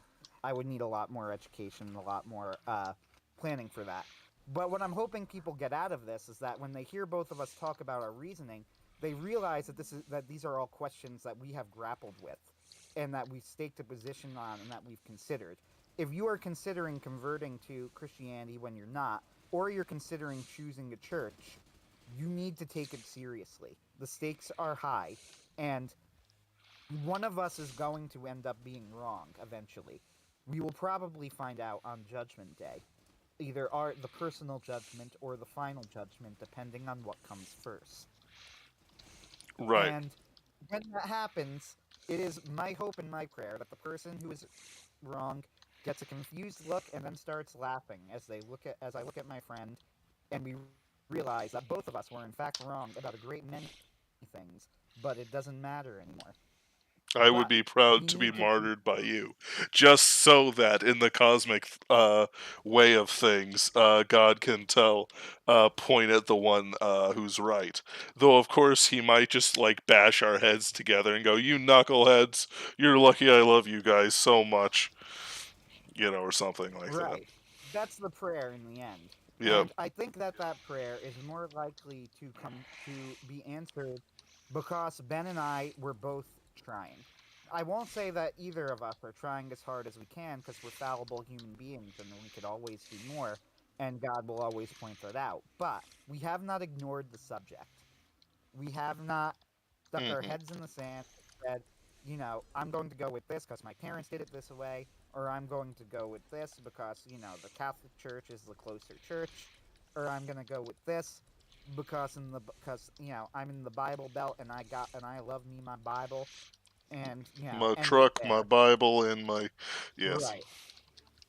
That wouldn't be that would be a way of surrendering. That would be giving up. And that's not what we need to do. We need to grapple with these questions. We need to grapple with these Hmm. discussions. And ultimately, whoever is right or wrong, at the very least, we are not going to go to our graves thinking that we haven't explored, we haven't thought about it. That we, Hmm. that's it. That I'm not going to go to my grave thinking, oh man, you know, I could be Protestant right now. Well, what if the Protestants are right? Well, I have thought about that. I've thought about that and I've come to my decision. Ben's not going to go to his grave thinking, but what if I'm wrong? What if the Catholics are right? He has thought about that. He's come to his decision. Hmm. You need to think about that and you need to come to your decision. And that is how I will end it. And that's a good ending. Because ultimately all men die. Uh, or we will be taken up into the clouds, which I am long term believing won't happen while the baby boomer generation lives. Uh, the and that's not even So, boomer in hate. other words, not much longer. Well, they're almost at 30% dead. Ah, so, and that's cruel of me. That is cruel of me. The That is cruel. right, and so I want to be, we're clear in our positions. We don't disagree on what saves us. We disagree about what building we go into Sunday. It's we both agree in the sacrifice of Jesus Christ. We both agree in his death, burial, and resurrection. Just because we bicker over whether or not Mary had other children, it's actually a lot less important than people say. As weird as it is to say, Jesus was her guaranteed first child, perhaps only child. I don't debate certain things about Mary for a reason. There are word games that are played, but also there are some verses that genuinely say that the virginity could have been beyond Jesus Christ. Do I believe that? No. But I'm saying that there is a stand for this. There is a stand for certain types of celibacy. There is a stand for uh, Mass, as Anthony would describe Mass. So the Eucharist, I should say. That's more accurate. So it's not that I am totally in disagreement with all parts of the Catholic Church. There are parts where I say I cannot be in communion with you because of this. In Protestant circles, we have a saying where it's you may take communion with us if you are of a like mind and like church. In other words, a church who is a Bible believing, salvation based church. So I just wanted to say that we're in much more agreement than it looks, but our aesthetics have certain differences that cannot be overcome easily. And aesthetics is a poor reason to base your salvation on anything. Did I say anything? Do you want to jump on that, or are you good? Um, well, I get your point to an extent. I do think it's, you know, and I'm possibly being autistic with the meaning that being overly exact. By the way, when I say autistic, what I mean by that is overly exact. Yeah. You know, but I'm possibly so meaning that I'm possibly being over exact with your meaning. But the only thing I would say is I think it's more important than pure aesthetics. But I sort of get your point, right? Like when we die, God is going to save who He wills. I think it is important, and I wouldn't have suggested that we talk about this today if I didn't think so. That one is invisible communion with the Catholic Church. I don't think God is limited by that. And I hope that God sees that there is someone who is a genuine seeker and who is doing his due diligence and says that they are going to, account those graces and account that whatever technical language you want to use, right? Right. And save that person. So I don't know if aesthetics is exactly the point, but I think I get what you mean. And in that sense, I agree. Like I said, I'm not infallible myself. And I think more people need to admit this about the Catholic Church. That is something that I could be wrong about, because I could be wrong about anything. I am not, I'm a Mm. human being. We could be completely wrong about Christianity, though. Certainly don't think that. I don't think that at all. I think that that's highly unlikely, honestly. Uh, but who knows? We're not dead. We haven't met Christ. Yep. So, in terms of, I would hope and I would pray that for both of us, for that matter, for myself as well, God sees that we are seekers and accounts that. Mm. And of course, you don't disagree in the death, burial, and resurrection of Jesus Christ for the No, remission of not at all. sins and so on and so forth. Whatever terms are appropriate for a Catholic to use. So, Yeah, in other no, words, not at all. for the chief issue of Christianity, we are in very much agreement. To the Yes, point where I am proud to call you my Christian brother. So the yes. The resurrection and the death, the resurrection of Jesus Christ for the salvation of sins, or for the remission of sins, I think, and the salvation of souls. there we go. Very much. Sorry, go on. Yeah, no, I agree. It's very much true. Yep. So yeah, there's that. Uh, Let us put this to rest and chat at the comments. Uh, so priestly celibacy is disciplinary. It's not dogmatic. From Mongoose Man, I am unable to answer that. What is the answer to that, Anthony? So he's correct. It's a distinction. Essentially, what that means is priestly celibacy is not like it. There is no rule, I'm rule is even wrong. There is no commandment that says. There is no church teaching that says you need to be celibate to be a priest. There are married priests. It is a discipline, meaning that the church at some point in its history, I don't recall when, I haven't done a deep dive into the specific issue, but at some point in the church's history, sometime in the Middle Ages, I think, they decided in the Latin church specifically, the Roman church, that they would require people to agree to be celibate if they were to become priests. This was not a tradition in the Eastern Catholic churches, and they still have married priests to this day. And there are Latin Rite churches who are married, Latin Rite priests who are married. Specifically, Pope Benedict set up like a whole thing for Anglicans who converted to Catholicism, that they could just get reordained, they could keep their positions. So there are actually quite a few married Latin Rite priests as well. I've met one before. Uh, he's part of the Anglican Ordinariate, which is like a subset of the Latin Rite. But yeah, so it is not a church teaching where they go like, to be a priest you need to be celibate. So that is what he means. Mm. Next comment, he talks about the Eastern rites. Divine Comedy Productions. I think the problem here is American fundamentalism with its Gnostic tendencies, with it being imported to third world countries, I'm sure, and in and in turn encourage disengagement from the world. Thus secularism takes over. You are right to a point, but the thing is that I believe that it is a more generational issue, and a ripple from what I call the spiritual crisis of the 1970s. Um, that is more to blame than itself. You cannot look at the Protestant wars and go, yeah, they weren't connected to their politics at all. And even then, in England, during the Council of Vienna after the Napoleonic Wars, the Christian movement of abolitionism was so strong that it changed how various people viewed Europe and slavery. Now, did the governments actually do anything about it? No, but it actually forced them to answer to it.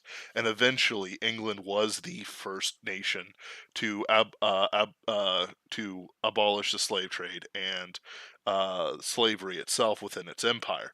Not that the cruelty disappeared, but slavery itself disappeared. Concerning American fundamentalism, there were many Christian movements up until the 1970s that were very strong in America. And even then, Reagan, Bush, and the Tea Party were had very strong religious Protestant bases that you can't sort of deny. Catholics in America traditionally vote Democrat because they're filthy Irish, but the And Italian. and Italian. Uh, but I mean, I'm only joking about the filthy bit. Uh, they voted Democrat because of the unions and because of certain political events within it. American Protestants voted Republican and had certain things that they did there as well. There were movements, very strong Christian movements into the 1970s. It coincides with the baby boomers coming into adulthood. It isn't a coincidence. Even though the silent generation is more of the masterminds behind that, it's still on the baby boomers who willingly chose coom and drugs and all this other stuff over truth. While America does have some Gnostic roots, these were men who believed in the gospel. Some of them, of course, had some weird ideas about it, like Thomas Jefferson, but the majority of them, like George Washington, believed in the gospel. And many of the no names who are just signatures on the Declaration of Independence and others were gospel believers themselves. Freemasonry is attributed more than it is actually practiced.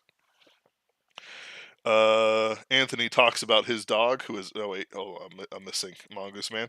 There was no Bible as we know it for the first 350 years of Christianity. Jesus did not give his apostles a list of the books of the Bible. This is a response to my comment about the history of scholarship within the Bible.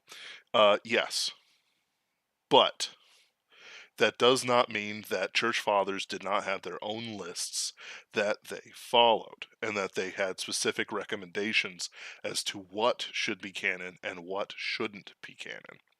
That's an important thing that people miss. It's not about some sort of church encyclical from the Counter Reformation that says, well, this is added onto the Deuterocanon. This is the Deuterocanon added onto the canon. Rather, you could see the origins of what we know as the Bible from there. And you can extrapolate a complete image of Christianity, at least from a low church perspective, from finding a Bible on the street and knowing nothing else about Christianity, which is very, very important. If we did not have the Bible, we would not have the spread of Christianity. Because the church forefathers had a few letters copied from Paul or Mark or whoever, doesn't mean that there wasn't a theological unity within the mainstream, barring certain heretics. Uh, a comment about Catholic just meaning universal. Yes. But if Anthony and I were to debate, one of my explicit rules would be Anthony must say Roman Catholic or Latin Rite Church, and may not solely refer to the Catholic Church without some sort of denomination that says it is based in Rome, not the Universal Brotherhood of Believers, or whatever you would like Hmm. to call it. And for the record, I would actually agree with that because this is a great frustration to me in discussions, and it's a word trick of equivocation that people will try and pull that does not add to the discussion at all. Uh, like it literally it does nothing. It just slows things down and frustrates things. Where I mean, like I said, like this has literally happened to me. In fact, it recently happened to me in the middle of a long discussion, and then I say something in the middle of it. Now, at this point, it's a long discussion, so I have made it incredibly clear that I am a Catholic in communion with the Pope of Rome, and I will go. And for this reason, I think it is important that you be Catholic. And then, and in fact, if you believe these things, I think that you should be Catholic. And they would go, aha, but I am Catholic in the sense of universal. And then I would go, but okay, so that is not what I was talking about. And then I go, well, then you just don't agree with me, which is fine, but at least just say it. Like, Playing a just word say, game isn't yeah, isn't like, ex- yeah. no, you don't agree with what I just said. Like, just dispute me directly. Stop with the word games. It's not helping. Yep. Uh yeah. Let's see here. Pope Mobile UFO. Oh, absolutely. The seat of Saint Peter rose into the air and struck the Huns with lightning. Um, let's see here. Mongoose Man. A lot of nobles adopted Protestantism because they wanted to confiscate church property. They did, but also you have to remember, especially in the Holy Roman Empire, the absolute dominance over the church. When your emperor has to spend 3 days at the gates of the papal palace of the papal, no, he was in a city I think that's in current Switzerland or northern Italy. Basically, he stood there penitent for 3 days, an emperor. Now, of course, all emperors will bow before God, but having your chief leader who you voted for, or at least supported somebody who voted for him, be submission to Rome is itself galling for a man like those nobles. Um, while I they, will say one of the reasons that I like Charlemagne so much, and I absolutely love Charlemagne. He's like one of my favorite historical figures and one of my favorite rulers ever. Uh, Charlemagne did have some disputes with the Pope and the Church, and he even wrote like counter encyclicals and things arguing. For example, like the church, I believe the Pope like wrote something where he basically said that very cautiously said like that the filioque shouldn't be a barrier, and Charlemagne's response was to like enlist a group of theologians to write a counter encyclical, uh, as to why.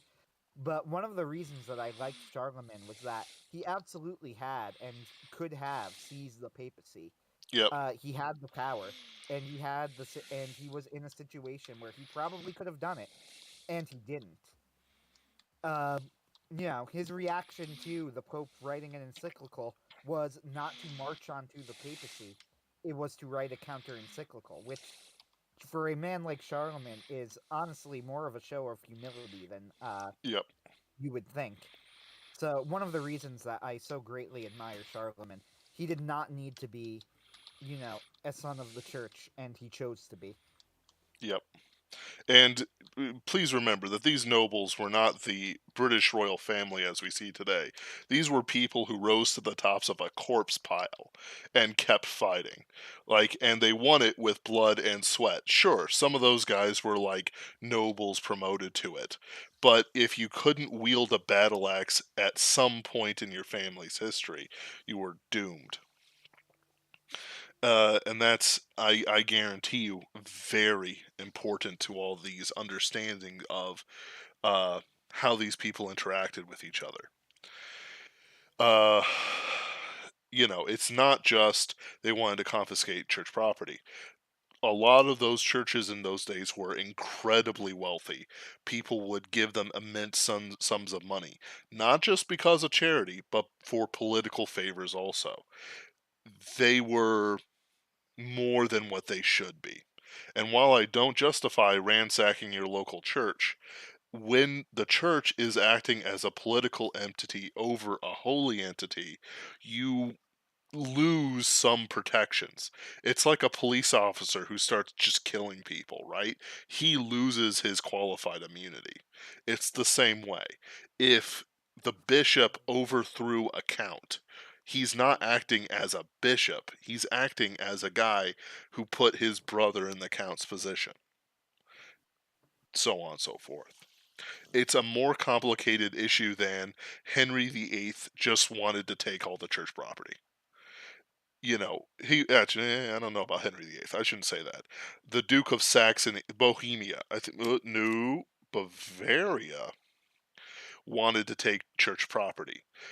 I think it was Bavaria, maybe Bohemia. It doesn't matter. I don't think anyone here would know.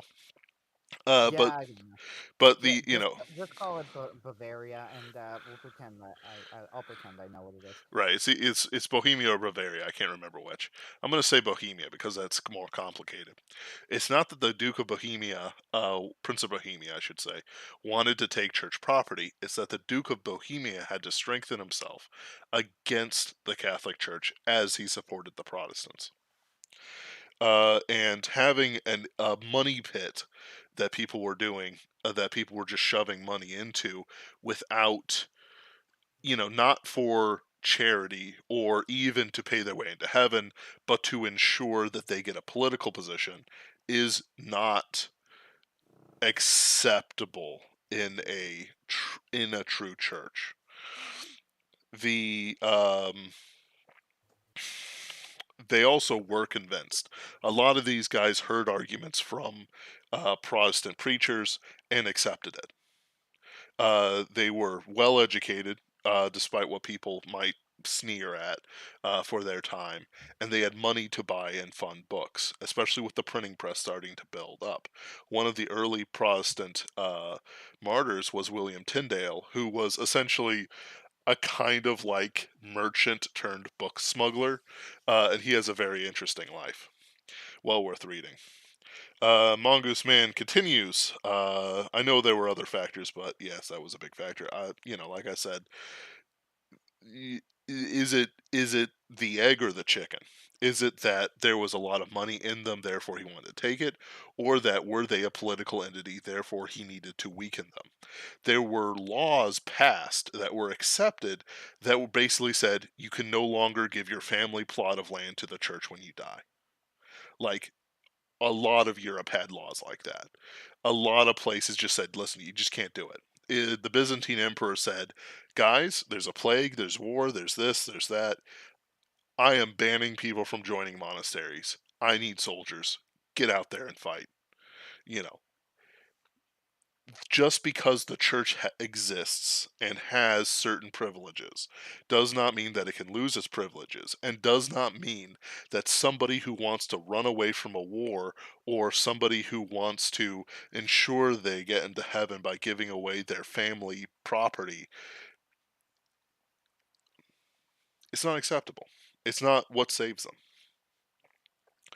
Mongoose Man continues, although unless Anthony wants to say something. Excuse me.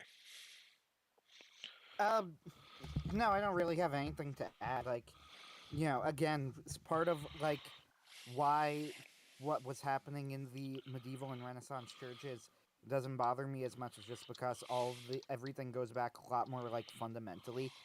You know, Yeah. if that makes sense. Like, there's an earlier level here of like why I'm okay with this is wrong because I'm not okay with it. I do think that it was incredibly corrupt. I will, however, this is what I will say. Mm, Much like the Great Schism between the Orthodox and the Catholic churches, painting it as a one-sided thing is a little bit iffy yep. because Martin Luther was, it seems to me, motivated by a genuine attempt at reform. Like, he was excommunicated in a very rash move by the Pope. That was a mistake and led to the Reformation. He shouldn't have done. He shouldn't have done that for a variety of reasons. Not the least of which is the fact that the original theses that Martin Luther put up on a board were A, framed as questions, and B, incredibly tame. They're not even that. Like, to be honest with you, the weird part about the 95 Theses is they're not even all that interesting to read. Yep. Like, like if you read them, even if you showed them to a Catholic and didn't tell them they were by Martin Luther, they would go, "Yeah, those look pretty bad." Yep. Yeah, because And there's like people nothing have about done that, doctrine. by the way. And Yeah, it's like, yeah, and there's nothing about doctrine within them. Yeah, like or yep. almost nothing, and they're all framed as questions anyway. The excommunication by the Pope was a massive error. It was an own goal, really. Uh, Hmm. it's a very stupid thing. But much like with the Orthodox schism, a lot of the disputes that happened afterward were not theological in nature; they were political in nature. Uh, so that's the only thing that I really have to say about that because I have no defense of simony, which is an explicitly called out sin. Yeah. Like an explicit named sin. I have no defense of simony. I have no defense of any of those things, and I would not and I would not deem to try. I will merely say that a lot of the nations that were on the side of there, I do think that there is a point to what he was saying, where it's like, well, no, not everybody who was joining up with Martin Luther, they were doing it because they realized this was their chance to get out of under the thumb of the Pope or the Holy Roman Emperor or whatever. And now there was a political movement with enough backing that they could do it, which was sort of what happened in the Great Schism. Now, Mm. the Great Schism, I think, is a little bit more or I guess like in the Great Schism, it's harder to say, oh, well, one side was being ultra corrupt and one side wasn't. Whereas with the Reformation, Martin Luther was excommunicated for posting some very simple questions, and that was and there's really, I don't think, a good defense of that. Though you will find Catholics on the ultra traditionalist end who try, uh, and I am not in that end of the pool, so I won't try and defend it. I see no reason to. Uh, Mm. with the Catholic and Orthodox Church, though, I will say that it's a little bit less like it's not as if the Patriarch of Constantinople was the innocent party Right. or the Pope was the innocent party. Yeah, there wasn't really an innocent party, and it was much more political. But there are some commonalities. For example, the whole faith alone versus faith and works controversy, I think, can be compared to the filioque, where if you dig into it, saying that that is the reason that you should break away from the church, I don't think really holds water. Because at the very least, once you get into the real nitty gritty of it, the differences between like the two positions become so like finely granulated, if that Yep. makes sense. The average person is just not going to be able to grasp it. And I think that, by the way, both the Lutherans and the Catholics eventually came to that conclusion because they wrote a joint, a joint declaration on justification, which I think is a great step forward in ecumenism. Um, So, like the theological issues of the Reformation, there are some commonalities between like the Great Schism. There are some differences.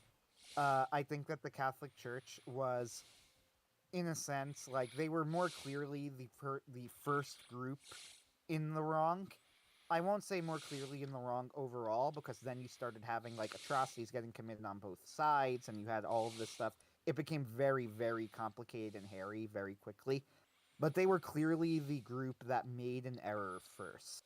Mm. The excommunication of Martin Luther was not something that was justified by what Luther had written or what Luther had done. It was an act of fear by a political entity that was worried that their power was at threat, and it was the fact that they were playing with a man's soul like that is an absolutely awful thing to do. Mm. And that's what it comes down to for me at all times. The soul question. If it is not about men's souls, it isn't, what we need to care about. Like that's the purpose of evangelism. That's the purpose of sending out missionaries. That's the purpose of having even a Right. church And hierarchy. And also to clarify, like, obviously I am still a Catholic, so you also said you think that Martin Luther reacted the correct way. Like, the answer is, well, yes and no. No, I don't think that the Protestant Reformation was, like, a good thing overall, but there's a major but there, which is, how did you expect him to react? Right. Like,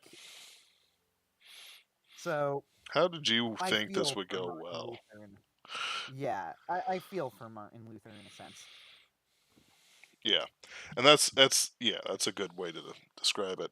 Divine Comedy continues. An important. Oh wait, Mongoose Man goes to bed. Have a good night, sweet dreams, King. Uh, Divine Comedy Production says an important tenet we need to remember is that we are an exoteric faith, not an esoteric Gnostic one, which once again American fundamentalism falls into. The Bible is written in a high context society, so that's another factor. Yes, context is king in a lot of verses that cause Yeah, I would agree. disruptions. And yes, it is an exoteric faith. You cannot hide the faith under a bushel. No, I'm gonna let it shine, uh, as the song goes. And I already talked about Gnosticism, which is basically a Christian heresy. Almost not worth it, but the people who follow it are loudmouths. And unfortunately, pagans are loudmouths too. Uh, Carl. Hey, Carl. Love you, baby. Yeah. He's gonna have to catch up. Divine Comedy says that too. Divine Comedy says not necessarily politics per se, but a disengagement of the arts and culture, like Steve Anderson and Jack Chick. Gotta go. Have a good one, sir. Yes, there is that. I will say one thing. If I've been pretty, I think, conciliatory towards a lot of like the Protestants and the Protestant Reformation, and I've given a lot of ground to like, yeah, I think that the Catholic Church has acted pretty badly. Yep. Here, I'm going to give a very direct criticism of Protestants and the Protestant tradition. So brace yourself. Oh no. Uh, my very direct criticism is that Protestant churches, not universally, but for the most part, are way too ugly. Now, granted, you could argue correctly that post Vatican II churches are as well, and you would be right. However, the debeautifying of Christian culture and Christianity is something that happened under Protestantism more than Catholicism historically, and I don't really like that. Yep. Like the iconoclasm happened, but it was an Eastern Orthodox thing. A lot of the reaction that Protestants had was the essential like gold and excess that they viewed from their bishops and more. But the problem is that they reacted too strongly, which is honestly how a lot of things happen in Christianity. Uh, Yeah, like I don't know. Maybe there is, and I don't know about it. It's possible. yeah, But is but there like a Protestant equivalent of Notre Dame Cathedral, for example? I don't think that there is, and I think that that is not sad. really. Yeah, but the thing is that the Protestants focused much more on the internal life as opposed to the external life, which the Catholics have a focus of. The problem is that Protestantism is also has a certain pragmatism to it that interferes with the creation of art in the same way that Catholics have it. Um, and it makes it much more difficult for them to say have an art movement that isn't extrinsic to Protestantism than the Catholics do, who may have an art I get movement you. on It's it. Not that that's the I'm most saying that you're wrong. direct criticism. Yeah, that's the most direct criticism of Protestants per se that I will make. Uh, most of the time I criticize. I'm willing to grant a lot of ground to Protestantism in terms of like, yeah, I would admit that the church reacted badly here and here. I'm probably more positive towards Martin Luther than a lot of Catholics would even be comfortable with, uh, that I know of. Yeah. And like, I'm not even that positive towards Luther mostly, and but whatever. Uh, like, however, I do think that if you want to say what's the grounds for criticism, where I would think that the Protestant church is like really legitimately lost something that was very noticeable and visible. That the Catholic Church, though it only really lost when it Protestantized in some ways, It's the Yeah, loss of free art. yeah. And that's art is as much a form of worship as anything else. I will say that from what I've experienced of Catholic hymns, I think the Protestants got the better of you for that. Hey, Havoc Bringer. That's because we have chant.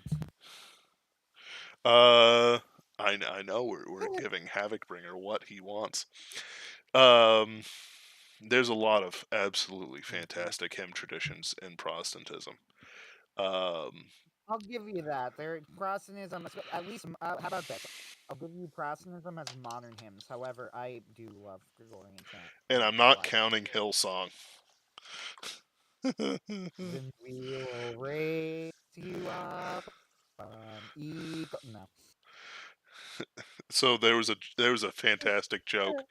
Uh, the a Catholic Protestant and an Orthodox is on a live stream, and the host, who is not a Christian himself, goes, "Ah, I have to take care of something. Gentlemen, amuse yourselves. I will return in a moment." The Catholic says, "Ah, well, we have not prayed yet, so how about this? I'll lead us in prayer with a Our Father." And the Orthodox says, "I will uh, uh, say a creed," and the Protestant says, "And I will repeat, 'I love Jesus' 100 times," to music, to a guitar riff. So, it may be a little dry, but it is literally something that I have heard, and it was quite funny. That is Laugh, actually funny. but I no, did laugh. good, good. Whew, whew, I verbally laughed. good. To be fair. Alright, But so I yeah. am good at stopping the discussion there. Do you have anything that you would prefer to add? Because Uh, we're now at an hour and a half. yep, but it was necessary. We can do this more if people liked it, under strict circumstances and strict subjects.